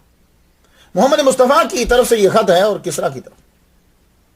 سلام اس پر کہ جس نے ہدایت کی پیروی کی. یہ ہے سلام. اگر آپ کو آج بھی کسی نے مجھے پیج پہ پوچھا تھا فیس بک پہ کہ ہم سلام کر سکتے ہیں عیسائی کو یا وہ سلام کرے تو کیا کرے، تو یہ سلام علی من اتبع الہدی، غیر مسلم کو آپ یہ کہیں. اور اگر وہ آپ کو کہتا ہے السلام علیکم تو آپ صرف کہو گے وعلیکم. تو سلام علی من اتبع الہدی وآمن باللہ ورسولہ واشهد ان لا الہ الا اللہ وحدہ لا شریک لہ وان محمدا عبدہ ورسولہ. سلام اس کے اوپر کہ جو جس نے ہدایت کی پیروی کی، جو ایمان لایا اللہ پر، اس کے رسول پر. اور آپ فرمانے لگے کہ میں اللہ کا رسول ہوں. الی الناس کافۃ، میں تمام لوگوں کی طرف رسول بن کر آیا. اور سنو، فسلم، اسلام قبول کر تو سلامتی پا جائے گا، اور اگر تو نے انکار کر دیا تو پھر تمام تیری ساری قوم کا گناہ تیرے سر پہ. اب یہ خط کا پہنچنا تھا، پہلے تو اس نے خط پکڑنے سے انکار کر دیا، تکبر تھا. تو میرے نبی کا قاصد کیا تھا، اس نے فرمایا جاؤ اس کو دے کر آؤ. اور جب اس نے کہا کہ وہاں رکھ دو، کہا نہیں تیرے ہاتھ میں دوں گا میں، میرے نبی نے فرمایا ہے یہ پکڑو. وہ شجاع قاصد جو ہے وہ آگے بڑھے، خط دیا اسے. اور جب خط پڑھا، سیکھ پہلی بات ابھی بن محمد جہاں سے سٹارٹ ہوا تو غصے میں آ گیا. اچھا، نعوذ باللہ نعوذ باللہ نعوذ باللہ، میری رعایا کا ایک جاہل آدمی اپنا نام میرے نام سے پہلے لکھے، بس آگے چھوڑو، جاؤ فوراً سے جاؤ، گرفتار کر کے لاؤ، نہیں تو گردن اڑا کے سر لے آؤ کاٹ کے. پورے خط کو اسلام کی دعوت دی ہے مجھے، میری عوام میں ہوگا. قاصد وہاں سے جو ہے روانہ ہو گئے. خسرو پرویز کے تیز رفتار قاصد جو ہیں 1947 کلومیٹر کا سفر طے کرتے ہوئے آ رہے. یمن پہنچے. ان کو یمن کیوں آئے؟ یہ یمن کیوں آئے؟ اس لیے کہ یمن جو تھا وہ مرکز تھا عرب کا، اور عرب جو تھے یہاں بیٹھتا تھا بازان. بازان نائب تھا اور اس کے انڈر میں سارے عرب کے علاقے آتے تھے. تو یہاں سے پھر حکم جو ہے وہ آگے جاری ہوتا تھا. تو وہ قاصد چلتے ہوئے آئے. یمن پہ جب پہنچے تو رستے میں دیکھا ایک آدمی کھڑا ہوا یوں اور کچھ پڑھ رہا. سارے کھڑے ہوئے. قاصد کہنے لگا یہ کیا کر رہا ہے یہ بندہ، کوئی چیز نظر تو نہیں آ رہی. ان میں سے ایک بولا، یہ جو ایران سے آئے تھے نا، ان میں سے ایک کہتا یہ اگر جھکا یعنی رکوع میں گیا، پھر اٹھا، پھر جھکا یعنی سجدے میں گیا، میں تمہیں بتاؤں گا کہ یہ کیا کر رہا ہے. وہ کافی دیر کھڑے رہے. حضرت ویسے کرنی واقعی جھکے، رکوع کیا، رکوع سے اٹھے، پھر سجدے میں گئے. تو اب وہ ایک قاصد دوسرے سے کہتا، وہ جو ان کا سربراہ تھا، اسے کہنے لگا اگر میں تمہیں بتا دوں کہ یہ کس کا پیروکار ہے تو تم اس کی گردن تو نہیں اڑا دو گے؟ کہنے لگا بول تو صحیح، بتا یہ کیا کر رہا ہے؟ کہنے لگا یہ عبادت کر رہا ہے، یہ محمد مصطفیٰ کا پیروکار ہے. اس نے یوں تلوار نکالی. اب تلوار نکالی، قریب تھا کہ گردن جو ہے وہ کاٹ دیتا. تو حضرت ویسے کرنی رضی اللہ تعالیٰ عنہ کی وہ آخری رکعت تھی. آپ نے السلام علیکم ورحمۃ اللہ، السلام علیکم ورحمۃ اللہ، سلام پھیرا نا. حضرت ویسے کرنی رضی اللہ تعالیٰ عنہ کی آنکھوں کے اندر ایک اثر تھا. آپ جس کو دیکھتے تھے نا وہ چیز وہی رک جاتی تھی، جس کو غصے سے آپ دیکھ لیتے. ایک مرتبہ آپ عبادت کر رہے تھے، ایک کتا جو ہے وہ کسی عورت کے پیچھے پھٹ گیا. وہ عورت بیچاری دوڑتی دوڑتی پناہ لینے کے لیے آپ کے قریب آ گئی. آپ نے یوں نظر بھر کے کتے کو دیکھا، وہیں رک گیا، واپس چلا گیا. اور ایک مرتبہ آپ اپنی والدہ ماجدہ کے ساتھ بازار کے اندر، بازار میں کھجوریں بیچ رہے تھے، اور آپ کو معلوم ہے جہاں دوست ہوتے ہیں دشمن ہوتے ہیں، صدیق ہوتے ہیں زندیق ہوتا ہے، پھول ہوتا ہے کانٹا ہوتا ہے، یہ تو چلتا ہے نا سسٹم، دن ہے تو رات ہے. وہ ابن اخنس جو تھا نا کوتوال، یہ پولیس دانستہ طور پہ چھیڑتا تھا آپ کو. آیا کیا بیچ رہے ہو؟ وہ بلا وجہ نظر آ رہا ہے کیا بیچ رہے ہو؟ کھجوریں اٹھائیں، چبائیں، چبا کے تھوک دیا آپ کے منہ کے اوپر. آپ نے اس کو کچھ نہیں کہا. گھوڑے کے اوپر بیٹھا چلنے لگا تو آپ نے یوں گھورا. حضرت ویسے کرنی رضی اللہ تعالیٰ نے جب اس کو گھورا تو گھوڑا مجال ہے کہ آگے ایک سٹیپ بھی لیا وہ گھوڑے نے. ایک دم سے آپ کو آواز آئی، آپ کی والدہ نے پکارا ویس. آپ نے یوں مڑ کے دیکھا، آپ کی نظر ہٹی تو وہ تو چل پایا، ورنہ وہ اتنی کوشش کر لی وہ چل ہی نہیں پا رہا تھا. تو حضرت، اور یہ بات یاد رکھیے گا، آپ کے اندر بھی یہ اثر پیدا ہو سکتا. میں آپ کو ایک مثال دوں، یہ جادوگر اور نظریں بد لگانے والے بندوں کے بارے میں پتہ ہے آپ کو کیا کرتے ہیں؟ میں بتاؤں، آپ ایسے قرآن پڑھتے رہا کریں، کوئی اثر نہیں ہوتا، نماز پڑھتے رہا کریں. یہ کیا کرتے ہیں، یہ 3 دن بھوکے رہتے ہیں. ہاں، 3 دن کمرے میں بند اور بھوکا رہنے کے بعد یہ آدمی یوں نظر بھر کے جس چیز کو دیکھتے ہیں وہ چیز اڑ جاتی ہے. تو پتہ یہ چلا کہ آپ میں اثر ہے. تو جب ایک برے آدمی میں اثر ہے تو آپ جب عبادت کریں گے تو آپ کی آنکھوں میں کیوں نہیں اثر آئے گا؟ میں نے دیکھا ہے، بڑے بڑے اولیاء کرام کو دیکھا، آخری عمر میں نے اپنے والد گرامی کو دیکھا، ان کی نظر میں بڑا اثر تھا. تو یہ عبادت کے ساتھ یہ پیدا ہو جاتا ہے. اور میرے نبی کی نظر میں بھی بڑا اثر تھا. حضور صلی اللہ علیہ وسلم کا تو خیر وہ آپ 3 مائل تک آگے تک جاتا تھا، آپ کا اثر تو بہت زیادہ تھا. تو وہ آپ نے یوں دیکھا، جب اس نے تلوار اٹھائی آپ کا سر قلم کرنے کے لیے، آپ نے یوں دیکھا، تلوار وہاں رکی آئی. اب پتہ نہیں اس کی باڈی میں کیا اثر ہوا، پیاس لگی ہے کچھ. حضرت ویسے کرنی رضی اللہ تعالیٰ عنہ اٹھ کے آپ نے پانی، دودھ جو ہے وہ 2 پیالوں میں ڈالا، 2 پیالوں میں ڈال کے اسے دیا، دوسرے کو دیا، پھر گئے تو تیسرے کو بھی پیالہ دودھ کا دیا. اب وہ دودھ پینے لگے. تو جب پینے لگے تو یہ دیکھو، یہ صوفی یہی ہوتا، وہ وقت ضائع نہیں کرتا. پھر عبادت شروع، اللہ اکبر، نماز شروع کر دی. اب انہوں نے کیا کیا کہ وہ جو باقی 2 تھے انہوں نے یوں پیالے پھینکے اور ایک درہم پھینک دیا. یہ جس نے تلوار اٹھائی تھی نا، پتہ نہیں کیا اس پہ اثر ہوا. نیچے اترا گھوڑے سے، پیالہ رکھا اور اس کے اندر دینار رکھ دیا. دینار سونے کا ہوتا تھا، درہم چاندی کا ہوتا تھا. دینار رکھا اس کے اندر. آپ کو معلوم ہے کہ ان دونوں نے پیالے پھینکے ریت پر، انہوں نے پیالہ جا کے رکھا. اللہ تعالیٰ نے اس بندے کو، یہ جو تھا جس نے پیالہ رکھا، اسے اللہ تعالیٰ نے ایمان کی دولت عطا کر دی. تو لسنرز، خواتین و حضرات، ادب کو نہ چھوڑو اس دنیا کو. دنیا ترقی کرتی جائے گی. یہ چاند پہ تو پہنچ گئی ہے، انسان کے دل کے پر تک نہیں پہنچی. پاس جو بندہ بیٹھا اس تک نہیں پہنچ پائی. ادب بہت چیز ہوتی ہے. اس کو اسلام، ایمان مل گیا. بابویا اس کا نام تھا، بابویا. تو حضرت ویسے کرنی رضی اللہ تعالیٰ عنہ کو عبادت میں چھوڑ کر وہ بندے چلے گئے. ان کے محل میں جانا تھا. محل میں جب وہ پہنچے، محل میں جب پہنچتے ہیں تو بازان کے دربار میں پیش ہوئے. کہا خسرو پرویز کا خط آیا. وہ خسرو پرویز نہیں کہتے تھے، وہ تو کچھ نام لیتے تھے، چھوڑیے ان ناموں کو.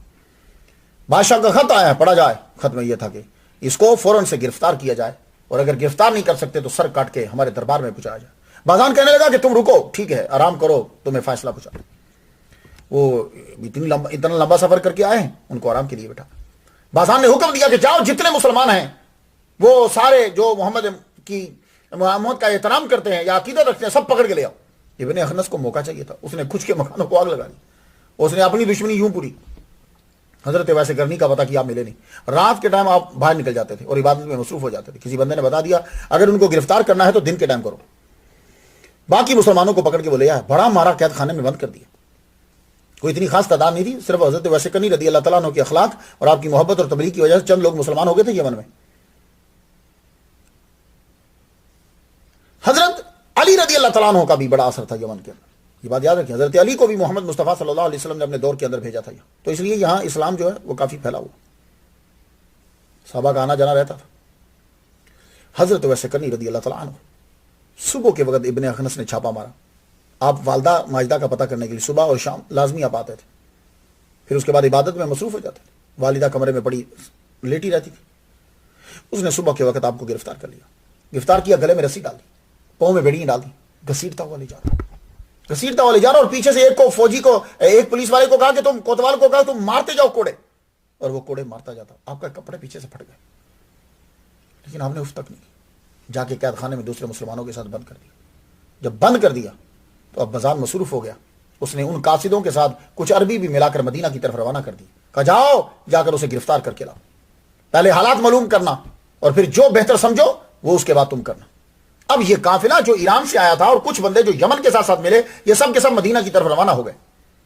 مدینہ کی طرف جب یہ روانہ ہوئے تو وہاں جب پہنچے 697 مائلز کا سفر طے کرنے کے بعد یہ مدینہ میں داخل ہونے لگے. ایک آدمی ان کو دکھا، بلایا اسے.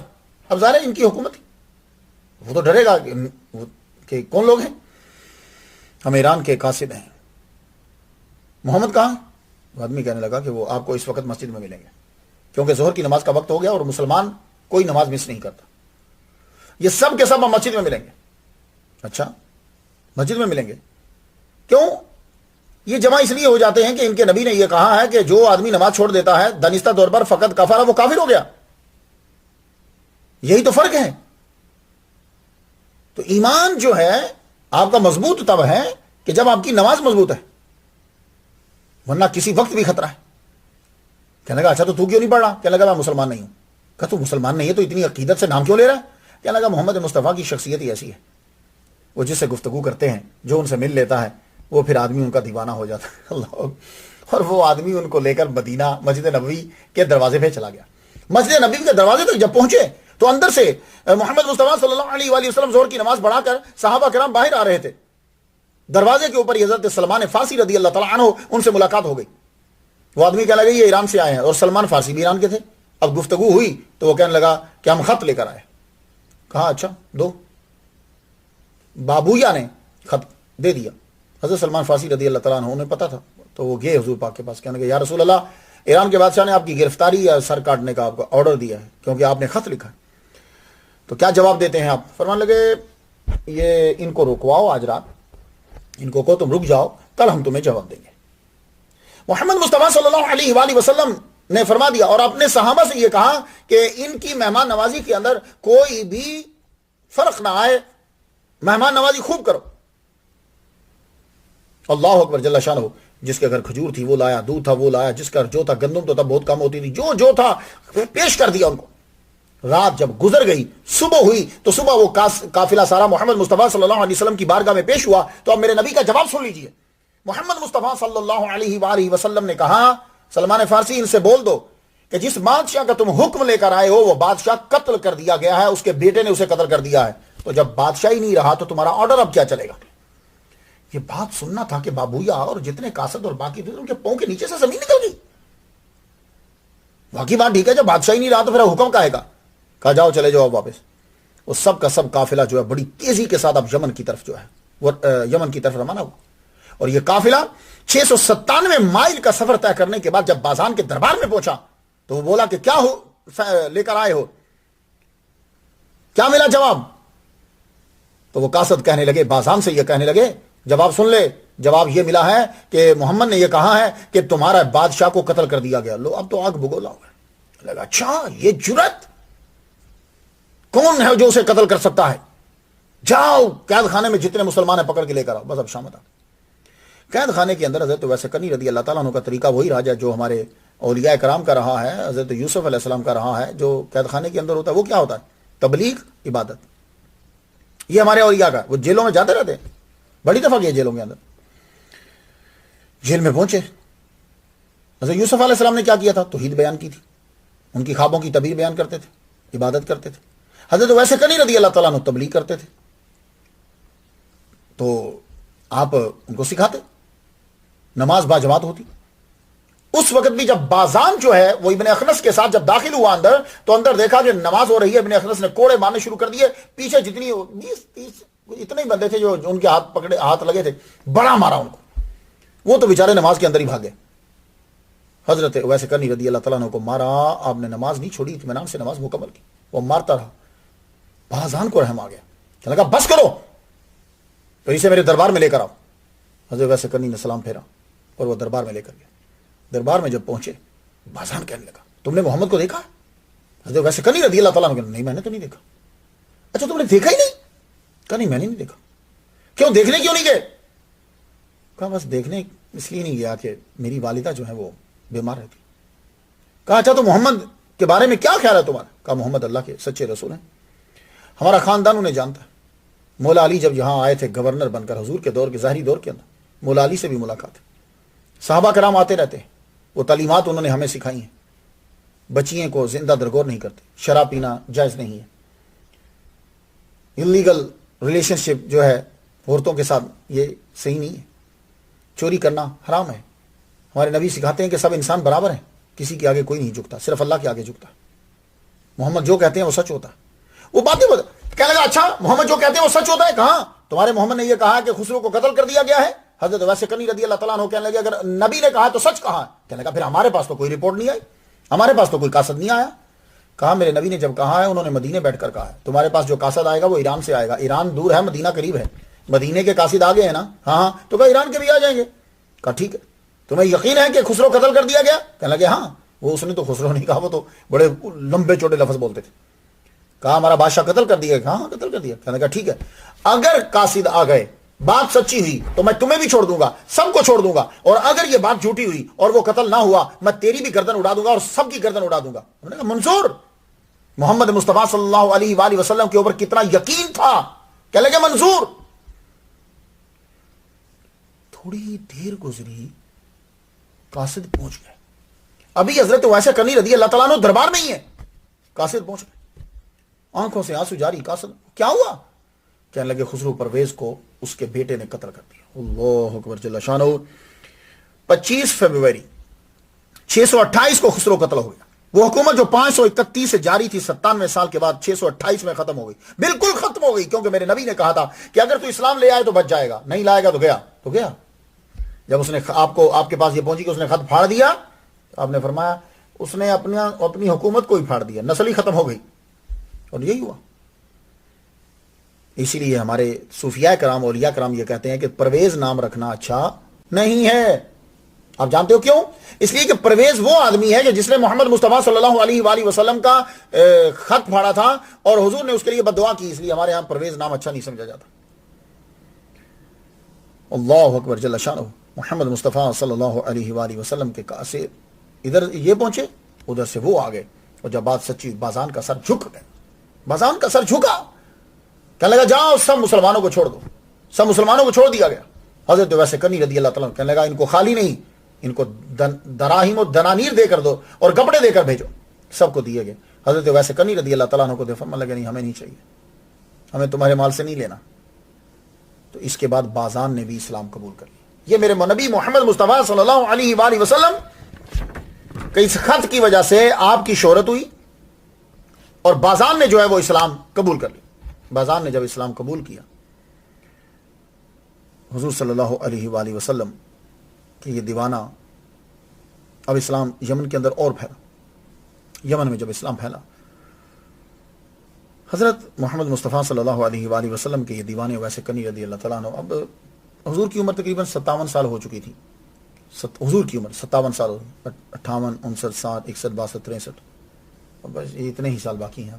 سرکار اب چلے جائیں گے. اپنی والدہ سے بیٹھ کے کہنے لگے ماں اب بوڑھی ہو چکی تھی, ماں اگر آپ اجازت دو تو میں حضور کو ملا ہوں. ماں نے تھوڑی دیر توقف سوچا. اب ماں کا اپنا بھی دل تھا, کیونکہ ماں بھی نبی کی دیوانی تھی. سوچنے لگی چلو میں تو نبی نہ ہوں, میں تو دیکھ نہیں سکتی, چل یہ دیکھ کر آئے گا تو میں یہی سمجھوں گی کہ اس کی آنکھوں سے میں نے حضور کو دیکھ لیا. کہنے لگی ٹھیک ہے بیٹے تم جاؤ, میں تمہیں اجازت دیتی ہوں, لیکن شرط یہ ہے کہ تم صبح کو پہنچو گے تو ظہر تک رک سکتے ہو, ظہر کے بعد روانہ. کہنے لگے ماں اچھا جیسے تیری مرضی. آپ نے 3 دریوں کے بدلے میں ایک گدھا لیا. وہ گدھا بھی بوڑھا سا تھا. گدھا لے کر آپ روانہ ہوئے. اب سفر طے کیا, صحرا سے نکلے. گدھا رستے میں مر گیا. کھانے پینے کو کچھ نہیں ملا, اور مدینے سے ابھی کچھ تھوڑی سی دور ہے. آپ بے ہوش ہو کے گر گئے. پانی آپ کے پاس نہیں ہے. بے ہوش ہو کر جب گرے تو آپ اتنا فرماتے ہیں کہ میں جب بے ہوش ہو کے گر گیا مجھے تو یوں لگا کہ جیسے اب میں بھی مر جاؤں گا, لیکن میں کیا دیکھتا ہوں کہ نورانی چہرہ, وائٹ کپڑے, ایک ہاتھ میں پانی کا پیالہ, اور وہ پیالہ انہوں نے میرے لبوں سے لگا دیا. میں نے جب پانی پیا ایک دم سے حیات میری رگوں میں دوڑ گئی. میں کھڑا ہو گیا. ادھر ادھر دیکھو تو کوئی بھی نہیں تھا. اب آپ گیس کیجئے کون ہوں گے؟ محمد مصطفیٰ صلی اللہ علیہ وسلم. مدینے میں آنے والوں کی خبر گیری وہی کرتے, لیکن یہ سب روحانی ہے. اب یہ کیا چکر ہے, عام لوگ جو لفظوں کی تلاش میں ہیں وہ تو اعتراضات کریں گے, لیکن عشق والے جانتے ہیں کیا. آپ وہاں سے اٹھے, ایک آدمی جا رہا تھا، اس کے ساتھ بیٹھ گئے، اس کے ساتھ بیٹھے، اس نے مدینہ مسجد نبوی کے پاس جا کے اتار دیا۔ اب یہاں سے ذرا مولانا روم کی بات سنیے، مولانا روم مثنوی میں کیا لکھتے ہیں؟ ویسے کرنی رضی اللہ تعالیٰ عنہ کی نظر کے سامنے جب مسجد نبوی آئے تو یوں سلام کرتے ہیں، سلام علیکہ یا رسول اللہ، اے نبی اللہ تجھ پر سلام ہو۔ بی بی عائشہ صدیقہ رضی اللہ تعالیٰ عنہ کے گھر پہنچے، دروازہ کھٹکھٹایا، میں پوچھا کون؟ آپ نے جواب دیا میں اویس ہوں، کیونکہ دروازہ جب کھٹکھٹایا جائے تو حضور نے فرمایا آنا آنا مت کہو، اپنا نام بتایا کرو۔ دروازہ کھٹکھٹایا، اندر سے پوچھا کون؟ کہا میں اویس ہوں، یمن سے آیا، حضور کا دیدار، حضور سے ملنا چاہتا ہوں۔ تو حضرت بی بی عائشہ صدیقہ رضی اللہ تعالیٰ عنہ پردے کی اوٹ میں فرمانے لگی، کہنے لگی حضور تو چلے گئے ہیں پناہ گزینوں کا حال معلوم کرنے کے لیے، وہ تو یہاں نہیں ہے۔ اب خود سوچو 697 مائلز کا سفر کر کے آدمی آیا ہو، بیچارے کا جانور جو ہے وہ مر گیا ہو، اور وہ اس کے پاس وقت بھی کم ہو، اور آگے سے محبوب کا دیدار نہیں ہو رہا۔ حضور پناہ گزینوں کا خیال پتہ کرنے چلے گئے تھے۔ وہ پناہ گزین کون تھے آپ کو معلوم ہے؟ وہ ٹریٹی حدیبیہ جو ہوا تھا، وہ ٹریٹی حدیبیہ کی ایک شک بڑی ہارڈ تھی، وہ یہ تھا کہ جو مدینے پہنچے گا ان کا وہ واپس کرنا پڑے گا۔ اب وہ مسلمان وہاں سے تنگ تھے، مدینے پہنچ نہیں سکتے تھے، انہوں نے بیچ کے اندر قیام کرنا شروع کر دیا، وہ بندے وہاں اکٹھے ہونے لگے، ان کے اوپر قریشیوں نے حملہ کر کے کچھ کو زخمی کیا، مال لوٹ لیا۔ حضور کو جب پتا چلا تو حضور ان کا پتہ کرنے گئے، پیچھے سے حضرت ویسے کرنی رضی اللہ تعالیٰ عنہ آپ رونے لگے، بڑا روئے، آپ کی ہچکی بن گئی۔ بی بی عائشہ صدیقہ رضی اللہ تعالیٰ عنہ فرماتی ہیں کہ میں نے ان کو بہت روتے ہوئے دیکھا۔ آپ پھر وہاں مسجد چلے، مسجد جا کے بیٹھے، کبھی کھڑے ہو کے حضور کے ممبر کو ہاتھ لگاتے، کبھی ممبر کو، مصلی کو چھوتے، کبھی دیواروں کو چھوتے، حضور کا یہاں ہاتھ لگا اسے چومتے، حضور جہاں بیٹھتے اسے چومتے، وہ مصلی کو چومتے۔ ظہر کی نماز کا وقت ہو گیا، ظہر کی نماز کا وقت ہوا، آپ نے نماز ادا کی۔ نماز ادا کرنے کے بعد لوگوں نے پوچھا تم اجنبی ہو؟ تو آپ نے بتایا میں کہاں سے آیا ہوں، میں کون ہوں، اور میں واپس جانا چاہتا ہوں۔ ہر ایک نے یہ کہا کہ رک جاؤ، حضور رات آ جائیں گے یا کل آ جائیں گے؟ کہنے لگے مجھے اجازت نہیں ہے، میری والدہ محترمہ نبینہ ہیں، انہوں نے مجھے صرف ظہر کی نماز تک اجازت دی تھی، اب میں واپس چلتا ہوں۔ اور آپ جب چلنے لگے تو منہ مسجد نبوی کی طرف ہے، نبی کی مسجد کی طرف، اور یوں پیچھے چلتے چلتے چلتے چلتے چلتے یوں چلتے دور جا کے پھر کھڑے ہو گئے، کھڑے ہو کے مسجد نبوی کو دیکھنے لگے۔ آپ دیکھ رہے ہیں اور آنکھوں سے آنسو جاری ہیں کہ پیچھے سے آواز آئی، سنو میں ابو صبرے ہوں، میں قبیلہ جوفی کا سردار ہوں، میں یمن سے آیا ہوں، تم رسول اللہ کو جانتے ہو؟ آپ نے یوں مڑ کے پیچھے دیکھا، کہنے لگا ہاں تھکے ہوئے لگ رہے ہو، یہ میرا ہاتھ جو ہے نا اس کے اوپر پھوڑا نکلا ہے، کئی سال گزر گئے ہیں، حکیم اس کا علاج نہیں کر پائے، میں بڑا تنگ ہوں، میں مدینے آیا ہوں، کسی نے بتایا کہ رسول اللہ اس کا علاج کر سکتے ہیں۔ آپ خاموش رہے، رو رہے تھے۔ وہ آدمی نے جب جواب نہ پایا تو ابو صبر آگے چلا گیا، حضرت ویسے کنی رضی اللہ تعالیٰ عنہ آپ واپس یمن پہنچے۔ یہ ابو صبر مسجد نبوی میں جب پہنچا تو اسے معلوم ہوا کہ حضور صلی اللہ علیہ وسلم نہیں ہے، تو اب یہ وہاں رک گیا۔ محمد مصطفیٰ صلی اللہ علیہ وآلہ وسلم واپس تشریف لائے۔ جب واپس تشریف لائے ابو صبرے کی ملاقات ہوئی، اس کی ملاقات ہوئی تو یہ آگے بڑھا۔ اب یہ ذرا اس سے سن لیجئے یہ کیا کہتا ہے کہ محمد مصطفیٰ صلی اللہ علیہ وآلہ وسلم جب واپس تشریف لائے، آپ سونگ رہے۔ بی بی عائشہ صدیقہ رضی اللہ پہلے آپ مسجد میں جاتے تھے، یہ حضور کا طریقہ، جب بھی سفر سے آتے آپ پہلے مسجد میں جاتے تھے، وہاں دو نفل نماز کا ٹائم ہوتا، دو نفل پڑھتے آپ۔ تو آپ یوں سونگ رہے، فرمانے لگے ایک نور کا احساس ہو رہا ہے، خوشبو آ رہی ہے، کون آیا تھا؟ لگتا ہے میرا یار، میرا دوست آیا تھا، میرا دوست۔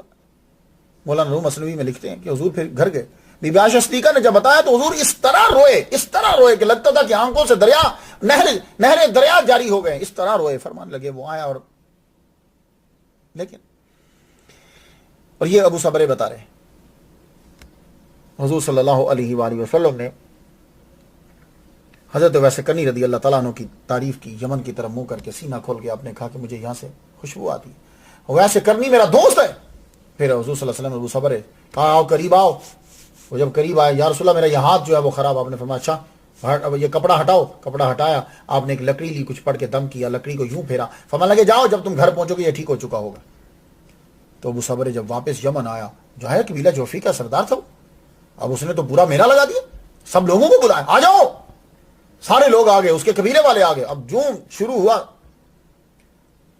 تو بتانے لگا، سنو میں تمہیں ایک بات بتاؤں، سب سے پہلے تو تم میرا ہاتھ دیکھو، یہ دیکھو، دیکھ رہے ہو تو میرا میں اپنے دائیں ہاتھ سے کوئی چیز پکڑ نہیں سکتا تھا.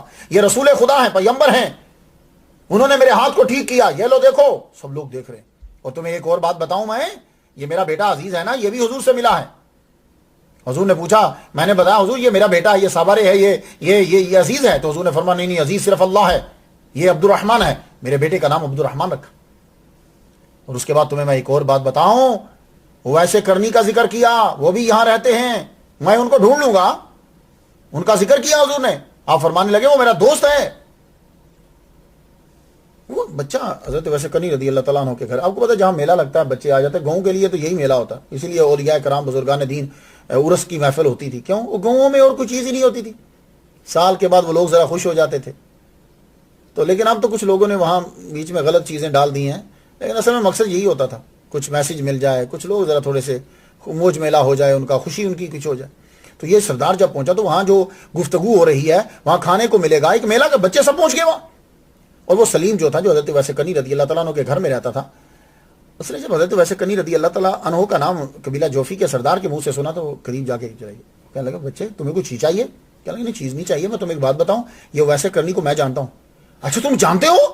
ہاں ہاں میں جانتا ہوں. تو چلو پھر ہمیں لے کر چلو.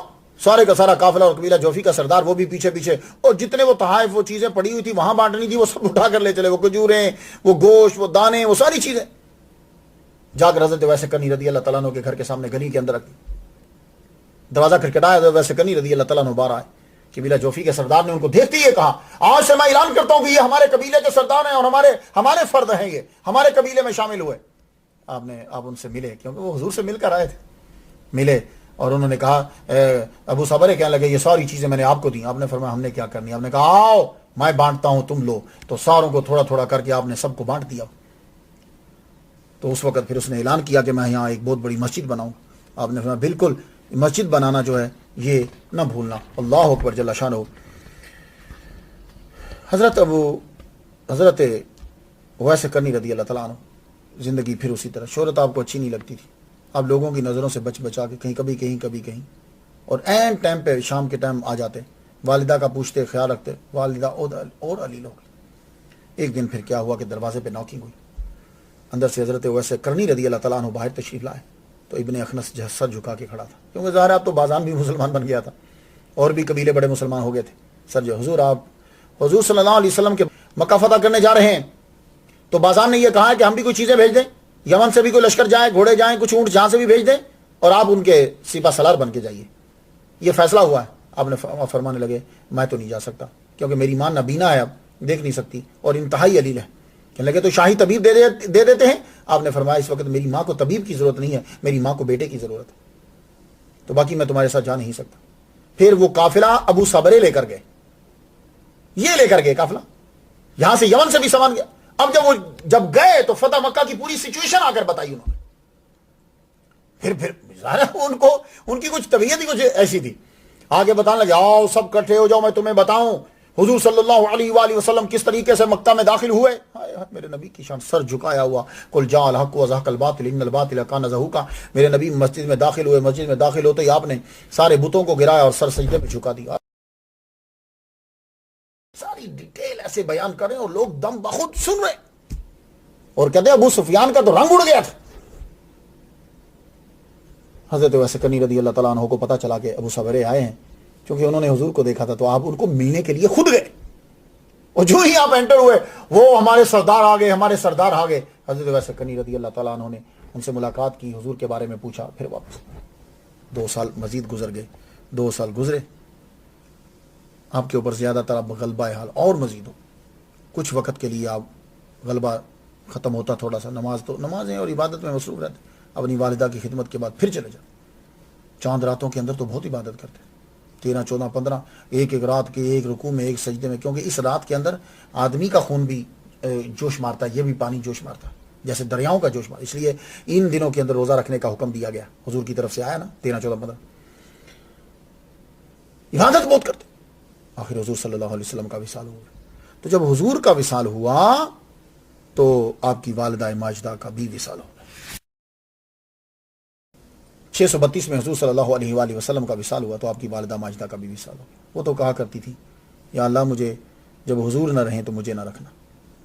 اب والدہ کی وجہ سے تو آپ رکتے تھے، والدہ کو وہیں دفنایا، اس کے بعد آپ بہت لوگوں کو کم ملتے، صحرا میں ملتے بھی کہیں. اور آپ کی وجہ شہرت دوسری کیا ہے؟ حضرت عمر رضی اللہ تعالی عنہ کا ہر حج کے اندر، ہر موسم حج میں آپ کا اعلان کرنا کہ تم میں کوئی اویس ہے، یہ دوسری وجہ شہرت ہے. اب آ جاؤ، تاریخ سے نکل آؤ، اب حدیث پہ آ جاؤ. حضرت اویس کرنی رضی اللہ تعالیٰ عنہ کا آپ کو مقام معلوم ہے؟ ملا علی قاری نے آپ کی شان میں کتابچہ لکھ دیا، اس کے اندر ساری حدیث لکھی. لیکن میں گفتگو آپ سے صرف کروں گا مسلم شریف کی حدیث کی. 3 حدیثیں ہیں مسلم شریف میں حضرت اویس کرنی کی شان میں، واضح طور پر صراحۃ. اب وہ اسیر بن جابر سے روایت، حضرت عمر رضی اللہ تعالیٰ عنہ جب بھی موسم حج کا موقع آتا تو آپ مینا کے اندر یا کسی جگہ پہ بھی جب لوگوں کا مجمع ہوتا تو آپ پوچھتے تم میں اویس ہے؟ کوئی قبیلہ کرن مراد کا کوئی بندہ ہو؟ کوئی نہ ہوتا. تو ایک جگہ تو میں پڑھتا ہوں کہ 10 سال اسی طرح ہی گزر گئے، ہر سال آپ پوچھتے 12. لیکن یہ ہے کہ آپ نے کئی دفعہ پوچھا ان کے بارے میں. اب سوال یہ ہے کہ حضرت عمر رضی اللہ تعالیٰ عنہ خود یمن ملنے کے لیے گئے یا حضرت اویس کرنی رضی اللہ تعالیٰ عنہ ان کو ملنے کے لیے آئے؟ یہ ہے کوشچن. لیکن جب میں واعظین کو سنتا ہوں، واعظین کی کتابیں پڑھتا ہوں، جو مقرر ہوتے ہیں نا یہ تقریریں کرنے والے، ان کی جب کتابیں پڑھتا ہوں تو ان سے یہ پتا چلتا ہے کہ حضرت عمر حضرت رضی اللہ اسپیشلی گئے ان کو ملنے. لیکن جب میں حضور کے جملے پڑھتا ہوں، حضور کا بیان پڑھتا ہوں جو مسلم شریف میں ہے، صحیح کتاب ہے، اور بعض لوگ مسلم شریف کو بخاری سے بڑا درجہ دیتے ہیں. مسلم میں یہ ہے کہ حضرت اویس کرنی حضرت عمر سے ملنے آئیں گے جو حضور نے پیش گوئی کی تھی. اب ذرا سن لیجیے مسلم شریف، اسیر بن جابر حضرت عمر رضی اللہ تعالیٰ عنہ ان رسول اللہ صلی اللہ علیہ وسلم قال ان رجلا یاتیکم من الیمن. سن رہے؟ ان رجلا یاتیکم من الیمن، ایک آدمی یمن سے تمہارے پاس آئے گا، یقال له اویس، اس کا نام اویس ہے.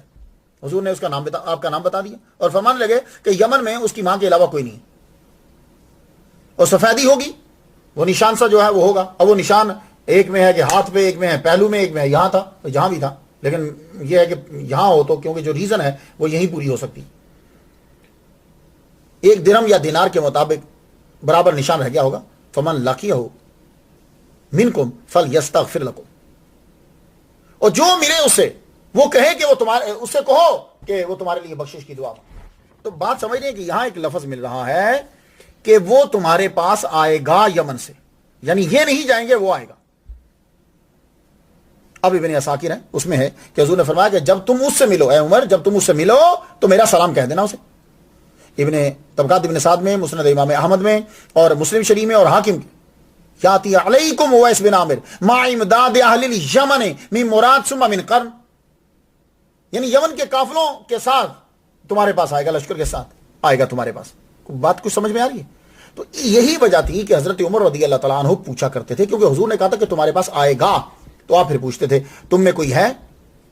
علامہ جلال الدین سیوطی رحمۃ اللہ علیہ فرماتے ایک روز حضرت عمر رضی اللہ تعالیٰ عنہ مینا کے اندر تقریر فرماتے ہوئے کہنے لگے کیا تم میں کوئی ایسا ہے یمن کا، قبیلہ مراد کا، قبیلہ کرن کا، یمن سے آیا؟ تو ایک صاحب جو ہیں وہ کھڑے ہو گئے. اب ایک جگہ ہے کہ وہ چچا، ایک صاحب کھڑے ہوئے. اب ایک روایت میں ہے کہ چچا، ایک روایت میں ہے بھتیجا. بھتیجا مینس یعنی کزن، آپ کا کزن. وہ کھڑا ہوا تو کہنے لگا میں ہوں. تو کہا تم ہو؟ اچھا تم قبیلہ کرن سے ہو، تو تم ویسے کرنی کو جانتے ہو؟ کہنے لگا حضور آپ امیر المومنین اتنے بڑے، آپ اس کے بارے میں کیوں پوچھ رہے ہیں، عام آدمی کے بارے میں؟ حضرت عمر رضی اللہ تعالیٰ عنہ نے مینا کے اندر پھر بتایا تم کہہ رہے ہو کہ وہ عام آدمی ہیں، ہمارے نبی محمد مصطفیٰ صلی اللہ علیہ وآلہ وسلم نے یہ کہا تھا کہ وہ تمہارے پاس آئیں گے، تم ان سے دعا کروانا اپنے لیے، گناہوں کی استغفار جو ہے وہ کہنا کہ ہمارے لیے استغفار کرو، دعا مانگو اللہ سے. اور محمد مصطفیٰ صلی اللہ علیہ وآلہ وسلم نے فرمایا، اور یہ حدیث مبارکہ اس کو بیہقی نے نقل کیا، المصنف نے نقل کیا، طبرانی میں ہے، مستدرک میں، ابن عساکر نے بھی اس کو بیان کیا ہے کہ ان کی شفاعت جو ہے وہ ان کی جو سفارش ہوگی، جو شفاعت ہوگی اللہ تعالیٰ اس کے صدقے سے قبیلہ مدر اور قبیلہ ربیعہ جو ہے اس کی بکریوں بھیڑوں کے برابر دوزخ سے اللہ تعالیٰ مسلمانوں کو آزاد کر دے گا. تم کہہ رہے ہو کہ وہ معمولی ہیں. حضرت عمر رضی اللہ تعالیٰ عنہ نے جو ہی یہ جملہ کہا، ابھی اس سے گفتگو ہو رہی تھی کہ پرانے کپڑے، پرانا پالان، اونٹ کہ نکیل پکڑی ہوئی ہوں ایک شخص آپ کے سامنے ظاہر ہوا. اب جملہ سن لیجیے.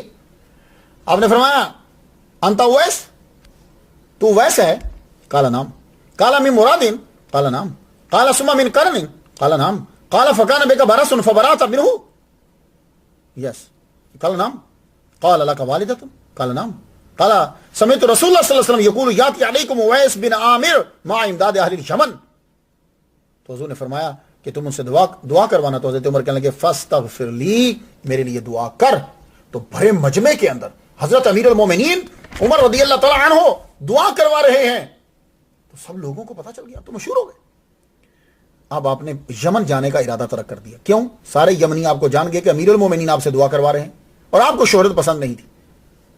تو حضرت عمر رضی اللہ تعالیٰ عنہ سے جب ملے تو ملنے کے بعد جانے لگے. تو آپ نے پوچھا کہ کہاں جائیں گے آپ؟ کہا میں اب کوفہ جاؤں گا, میں یمن نہیں جاؤں گا, کیونکہ آپ کی وجہ سے وہاں شہرت ہو گئی, اب میں کوفہ جاؤں گا. کہنے لگے اچھا تو میں کوفہ کے گورنر کے نام کو خط لکھ دوں کہ تمہیں کوئی تکلیف ہو تو وہ تمہاری مدد کریں. کہا حضور مجھے شہرت نہیں چاہیے, میں اس لیے تو کوفہ جا رہا ہوں کہ کوفہ مجھے جانتا کوئی نہیں ہے. تو حضرت اویس قرنی رضی اللہ تعالیٰ عنہ حضرت عمر کے دور کے اندر پھر کوفہ چلے گئے. اب جب آپ کوفہ گئے تو آپ کبھی کبھی علم کی محافل میں بھی نظر آتے تھے. وہ ایک محدث تھے, ان کی محفل میں بیٹھ جاتے, وہ حدیثیں پڑھتے, آپ سنتے رہتے, نبی کا بیان سنتے رہتے, لطف آتا ہے نبی کا بیان سنتے. لیکن پھر اچانک پھر آپ غائب ہونے لگے, نظر ہی نہیں آتے, کسی کو ملتے ہی نہیں تھے. کو تلاش کرنے کے لیے نکلتا تو اکثر صحرا کے اندر کبھی کسی کو نظر آتے. تو آپ میرے داتا گنج بخش علی حجویری رحمۃ اللہ علیہ آپ کیا فرماتے ہیں, حضرت حرم بن ابن حیان ان کو شوق ہوا حضرت اویس قرنی رضی اللہ تعالیٰ عنہ سے ملنے کا. ان کو پتا چلا کہ اویس قرنی رضی اللہ تعالیٰ عنہ سے حضرت عمر نے ملاقات کی. اب ان کو تلاش کرنے لگے, تلاش کیا, ملتے تو نہیں, کبھی ادھر کبھی ادھر کبھی ادھر. ایک دفعہ بصرہ جاتے ہوئے فرات کے کنارے پہ بیٹھے, ایک بندے کو دیکھا کہ وضو کر رہا ہے. جب اسے وضو کرتے ہوئے دیکھا, وضو کیا بڑے آسان طریقے سے, کھڑے ہوئے, کنگھی کر رہے ہیں, گھنی داڑھی, سینے پہ بال ہیں, چادریں دولی ہوئی. وضو کرنے کے بعد آپ قریب چلے گئے. وہ جب وضو کر چکے تو آپ قریب گئے. کہنے لگے کہ میرا وجدان کہتا ہے کہ آپ ویسے کرنی ہے. سلام کیا, انہوں نے جواب دیا. جب جواب دیا تو جواب دیتے ہی رونے لگے. تو روتے ہوئے کہنے لگے ابن حیان تم میرے پاس کیوں آئے ہو؟ اللہ اکبر جل شانہ, یہ نام سننا تھا کہ ابن حیان تو پریشان ہو گئے. کہنے لگے میری پہلی دفعہ ملاقات ہو رہی, ان کو میرا نام کس نے بتا دیا؟ تو پوچھ ہی بیٹھے. کہنے لگے آپ کو میرا نام کس نے بتایا؟ کہنے لگے ارواح کا ارواح کے ساتھ تعلق ہوتا ہے. لو سن لو, ہم لوگوں نے اولیاء سے ملنا اور جانا اور فاتحہ پڑھنا چھوڑ دیا. کہنے لگے ارواح کا ارواح سے تعلق ہوتا ہے, فاصلہ جتنا بھی ہو وہ پہچان لیتی ہیں. مجھے اللہ نے خبر دے دی ہے کہ تیرا نام تو ابن حیان ہے. اللہ اکبر جل شانہ. انہوں نے یہ کہا کہ آپ مجھے کچھ حدیثیں سنائیں. کچھ فرمانے لگے تم نے بھی جو سنی ہے میں نے وہی سنی ہے. میں کوئی محدث یا قاضی نہیں بننا چاہتا, نفس کی اصلاح میں لگا رہتا ہوں. ابن حیان نے عرض کی حضور مجھے کچھ نصیحت کیجیے. آپ نے فرمایا تمہارا باپ فوت ہو گیا. اب حضور صلی اللہ علیہ وسلم دنیا سے چلے گئے, حضرت ابوبکر صدیق دنیا سے چلے گئے, حضرت عمر بھی دنیا سے چلے گئے. کہنے لگا میں تو حضرت عمر کو مل کر آیا ہوں, حضرت عمر دنیا سے کیسے چلے گئے؟ فرمانے لگے اللہ نے مجھے خبر دے دی ہے کہ آپ کی شہادت ہو گئی. تو آپ نے کوفہ میں بیٹھ کر بتا دیا کہ حضرت عمر رضی اللہ تعالیٰ عنہ شہید ہو گئے ہیں. تو واقعی حضرت عمر رضی اللہ تعالیٰ عنہ شہید ہو گئے تھے. اللہ اکبر جل شانہ. حضرت اویس قرنی رضی اللہ تعالیٰ عنہ یہ آپ نے یہ خبر دی تو میرے داتا گنج بخش علی حجویری رحمۃ اللہ علیہ کشف المحجوب میں فرماتے ہیں, آپ نے فرمایا ابن حیان موت کو ہر وقت یاد رکھنا, کتاب اللہ اور طریقہ صلحاء کو دستور بنانا, اپنی قوم کو بھی یہی بتانا, اے اللہ تیری رضا کی خاطر یہ بندہ مجھے ملنے آیا, اس کی جان مال کی حفاظت تو کرنا. پھر فرمایا جاؤ الوداع اور دوبارہ مت آنا, مجھے شہرت اچھی نہیں لگتی. اللہ اکبر جل شانہ. خواجہ نصیر الدین چراغ دہلی انہوں نے آپ کی شان میں لکھا. پھر ہر ولی نے آپ کی شان میں اپنا نذرانہ عقیدت جو ہے وہ پیش کیا ہے. یہاں ایک بات میں آپ کو بتا دوں, حضرت اویس قرنی رضی اللہ تعالیٰ عنہ کے ساتھ ایک بات بڑی منسوب ہے کہ آپ نے جب سنا کہ حضور نے احد میں دانت شہید ہوئے ہیں ان کے, تو آپ نے اپنے سارے دانت توڑ دیے. آپ نے اپنے سارے, یہ ٹوٹلی غلط ہے, رانگ ہے. واعظینی سے بیان کرتے ہیں لیکن حقیقت کے ساتھ اس کا دور دور تک کوئی تعلق ہی نہیں, دور کوئی تعلق نہیں. یہ ایک افسانہ ہے. امام شارانی نے بھی اگر بیان کیا ہے تو اس کو صرف ایک سٹوری سنائی ہے. اور مولا علی قاری رحمۃ اللہ علیہ نے تو فرما دیا, فرما لگا افسانہ ہے, گھڑا گیا ہے, اس کی کوئی حقیقت نہیں ہے. اور ایک بات میں آپ کو بتا دوں, غزالی زمان حضرت سید احمد کاظمی شاہ صاحب رحمۃ اللہ علیہ اب جامعہ نعمیہ تشریف لائے تھے. میں نے ان کی زیارت کی ہوئی ہے, اللہ کا کرم مجھ پہ. میں نے ان کی زیارت, لوگوں نے ان سے سوالات جو ہیں وہ پوچھے. انہوں نے فرمایا, وہ جملہ سن لو, حضور صلی اللہ علیہ وسلم حضرت ویسے کرنی نے دانت شہید کیے، یہ تو بڑی دور کی بات ہے. وہ فرماتے ہیں کہ حضور کے دانت ہی نہیں ٹوٹے. یہ کاظمی شاہ صاحب نے کہا ہے. فرمانے لگے دانت نہیں ٹوٹے. کیوں؟ اب دلیل سنیے. دلیل باقی ان کی ٹاپ کی ہے. کہنے لگے کہ جب آدمی کے سامنے کے دانت ٹوٹ جائیں تو آدمی بدصورت ہو جاتا ہے. محمد مصطفیٰ صلی اللہ علیہ وسلم کے سامنے کے دانت ٹوٹے نہیں ہیں. ٹوٹنے سے بدصورتی ہوتی ہے. اور نبی دنیا کا حسین ترین ہوتا ہے اپنے دور کے اندر. وہ دانت ٹوٹا نہیں ہے. جس کو پنجابی کی نا پور گیا، آپ فرماتے ہیں وہ دانت یہاں سے بھر گیا تھا. اور وہ دانت جو یوں تھوڑا سا ٹوٹتا ہے کنگرا، اس سے خوبصورتی میں اور اضافہ ہو جاتا ہے. یہ ہے کاظمی شاہ صاحب نے فرمایا، رحمۃ اللہ علیہ نے فرمایا. تو وہ کہتے ہیں، تو اس لیے آج کے دور کے جو بہت بڑے ٹی وی کے مقرر ہیں مفتی اکمل صاحب، وہ بھی کہتے ہیں کہ حضرت اویس کرنی رضی اللہ تعالیٰ عنہ نے اپنے دانت نہیں اکھیڑے. سلسلہ اویسیہ، اکثر لوگ یہ سمجھتے ہیں کہ سلسلہ اویسیہ وہ ہوتا ہے کہ جو حضرت اویس کرنی رضی اللہ تعالیٰ عنہ کا مرید ہو. نہیں، ایسا نہیں ہے. اب اس کے لیے کون بتائے گا؟ تو بھائی اس وقت دنیا میں بڑے مشہور اویسی ہیں. ہمارے پاکستان میں ابو صالح محمد فیض احمد اویسی بڑے مشہور ہیں. انڈیا کے اندر حیدرآباد کے اویسی صاحب بڑے مشہور ہیں. وہ اسد الدین اکبر الدین، وہ اویسی بڑے مشہور ہیں. یہ اویسی ہوتا کیا ہے؟ تو جب مجدد ملت شیخ الاسلام، شیخ الحدیث، شیخ القرآن و تفسیر، 1000 کتابوں کے حقیقی مصنف، کیونکہ اکثر کتابیں جو لکھائی جاتی ہیں وہ پیسے دے کے لوگوں سے لکھائی جاتی، یہ حقیقی مصنف ہیں. ان کی کتاب آدمی کی کتاب سے پتہ چل جاتا ہے. کتابیں انہوں نے لکھی، ساری زندگی گزار دی. اللہ اکبر جل شانہ. ابو صالح محمد فیض احمد اویسی، چونکہ غریب ہیں اس لیے مشہور نہیں ہوئے. تفسیر البیان کا ترجمہ انہوں نے لکھا ہے. اللہ اکبر جل شانہ. آپ فرماتے ہیں کہ سلسلہ اویسیہ کا دار و مدار غیبی امداد پر ہوتا ہے. سلسلہ اویسیہ روحانیت سے متعلق ہے. محض ظاہری جسمانی ملاقات کا ہونا ضروری نہیں. فیض تم حاصل کر سکتے ہو اس سے بھی جو صاحب قبر ہے. تو سلسلہ اویسیہ کہتے ہیں کہ صاحب قبر سے فیض حاصل کرنا یا بنا ملاقات کیے کسی سے فیض حاصل کر لینا. دلیل یہ دیتے ہیں کہ حضرت موسیٰ علیہ السلام زمین سے گئے 7ویں آسمان. حضور جب 50 نمازیں لے کے واپس آ رہے تھے تو کم کس نے کروائی؟ صاحب قبر نے. تو صاحب قبر جو ہے وہ فیض دے سکتا ہے. یہ بخاری اور مسلم میں ہے، مشکات میں ہے، سب کتابوں میں ہے. تو وہ کہتے ہیں کہ سلسلہ اویسیہ یہ ہے کہ فیض لینا بنا ملاقات کے، اب وہ صاحب قبر سے ہو یا ظاہری سے ہو. تو شیخ الاسلام، شیخ القرآن و تفسیر ابو صالح فیض احمد اویسی فرماتے ہیں کہ قبور میں جا کر جو فیض پہنچاتے ہیں ان کے فیض یافتہ کو اویسی کہتے ہیں. یہ ضروری نہیں کہ حضرت اویس کرنی سے فیض یافتہ ہو. پیر سے ملے بنا فیض لینا یہ سلسلہ اویسیہ کہلاتا ہے. تو خواتین حضرات، جو دنیا میں آیا اس نے پھر آخر جانا بھی ہوتا ہے. حضرت اویس کرنی رضی اللہ تعالیٰ عنہ کا وصال ہوا. آپ کا وصال کیسے ہوا؟ اب اس کے اندر پھر مختلف روایات ہیں، کیونکہ بڑے آدمی کو، ہر آدمی کی کوشش ہوتی ہے کہ وہ اپنی طرف منسوب کر لے تاکہ اس کا جو ہے وہ ذرا ٹیکا ہو جائے. اب حضرت اویس کرنی رضی اللہ تعالیٰ عنہ تاریخ کے اندر کچھ ایسا ہی ہوا. کسی نے کہا کہ ان کا وصال آذربائیجان کے اندر ہو گیا. آذربائیجان کے اندر حضرت عمر کے ساتھ جا رہے تھے، عبداللہ بن سلمہ تھے، اویس کرنی تھے، یہ جا رہے تھے. وہ آذربائیجان سے واپس آئے تو یہ بیمار ہو گئے. جب بیمار ہوئے تو پھر کیا کیا کہ قریب کا قبرستان میں دفنانے کے لیے چلے گئے. وہاں پہنچے تو قبر کھدی ہوئی تھی، تجہیز و تکفین ساری چیزیں تیار تھیں، اور ہم نے جنازہ پڑھنے کے بعد دفنا دیا. جب واپس آئے کہ یار وہ قبر پہ کوئی نشان تو چھوڑ جائیں، واپس آئے تو قبر نظر ہی نہیں آئی. ایک روایت. دوسرا یہ ہے کہ آپ نہامند میں شہید ہوئے. نہامند جو ہے یہ ایران کے اندر ہے. وہاں جنگ ہوئی تھی جب حضرت عمر کے دور میں، وہاں شہید ہوئے. تو اگر یہ وہاں شہید ہوئے ہیں تو وہ تو 642 میں ہوئی ہے. وہ آپ کا وصال تو 657 میں ہے، اور اسی کے اندر جو ہے وہ جمہور جو ہیں وہ اسی پہ ہیں کہ 657 میں ہوا. اب اصل چیز جہاں مشہور ہے، اس کو نقل کیا جمہور اور عقل کہتی ہے، وہ کیا ہے کہ آپ مولا علی کے لشکر میں شامل ہوئے اور شہید ہوئے. میرے داتا گنج بخش لجویری کشف المحجوب میں اکمال فی اسماء الرجال کتاب کا نام ہے، اس کے اندر بھی ہے. شاہ عبدالحق محدث دہلوی نے بھی نقل کیا ہے، ابو نعیم اصفہانی نے بھی کہا ہے، فرید الدین عطار رحمۃ اللہ علیہ نے بھی نقل کیا ہے. خزینۃ الاصفیاء کتاب کے اندر بھی ہے کہ آپ کی شہادت جنگ صفین کے اندر ہوئی ہے. یہ جنگ صفین کہاں ہوئی تھی؟ مولا علی اور میر معاویہ کے درمیان تھی. یہ فرات کے کناروں کے اوپر ہی ہوئی تھی. اب یہ علاقہ رقہ، یہ علاقہ اب شام کے اندر، سیریا کے اندر ہے. آپ فرات کے کناروں پہ ہی رہتے تھے ادھر ادھر. آپ نے دیکھا کہ جنگ کا اعلان ہو رہا ہے، پتہ چلا کہ مولا علی شیر خدا رضی اللہ تعالیٰ عنہ کے برابر میں امیر معاویہ آ گئے. حضرت اویس کرنی رضی اللہ تعالیٰ عنہ اٹھے. اور جب اٹھے تو پہلے ہی مولا علی فرما چکے تھے، کہنے لگے کہ 20 لشکر ہوں گے، ہر لشکر میں 1000 ہوگا. سب تو پورے ہو گئے، آخری لشکر بچا 999 بندے، ایک بندہ رہ گیا.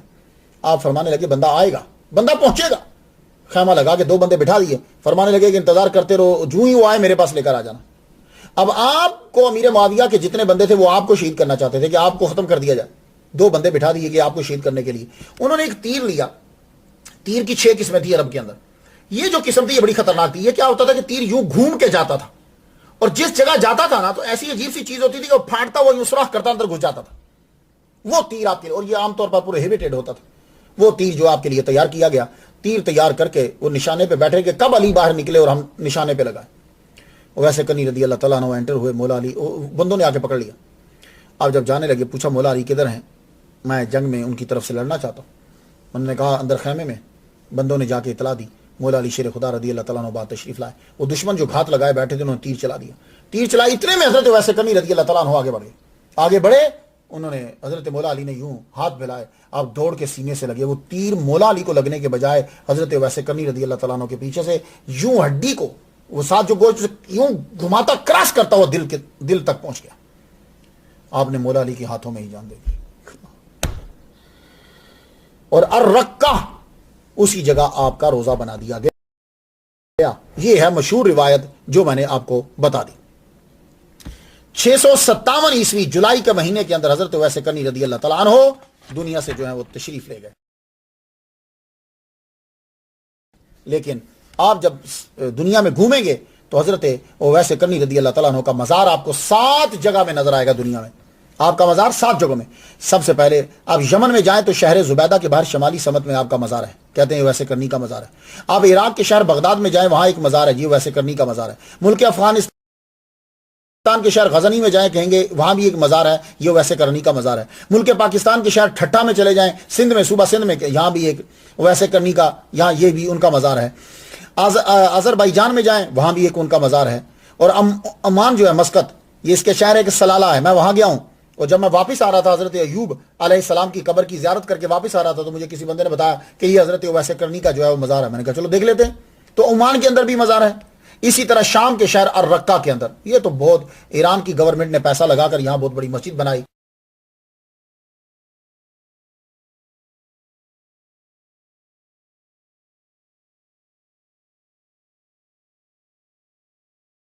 صحابی عمار بن یاسر کی قبر بھی وہیں تھی، تو مسجد بنائی، اس کے اوپر جو ہے نا وہ حملہ کر دیا گیا. اب حملہ کن لوگوں نے کیا اور کیوں کرنا چاہتے ہیں؟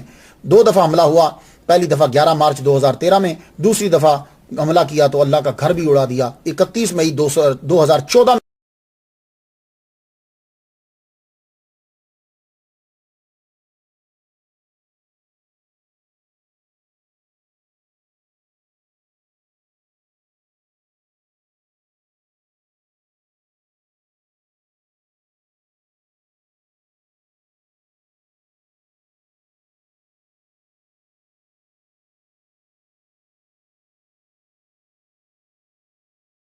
ہوا، اللہ کا گھر بھی اڑا دیا، سب کچھ اڑا دیا گیا.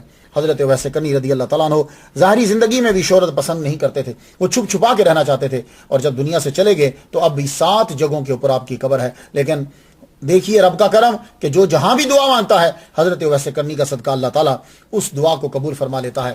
میں بھی اب دعا کرتا ہوں، اے اللہ حضرت ویسے کرنی رضی اللہ تعالیٰ عنہ کا صدقہ سب کی مشکلیں آسان فرما.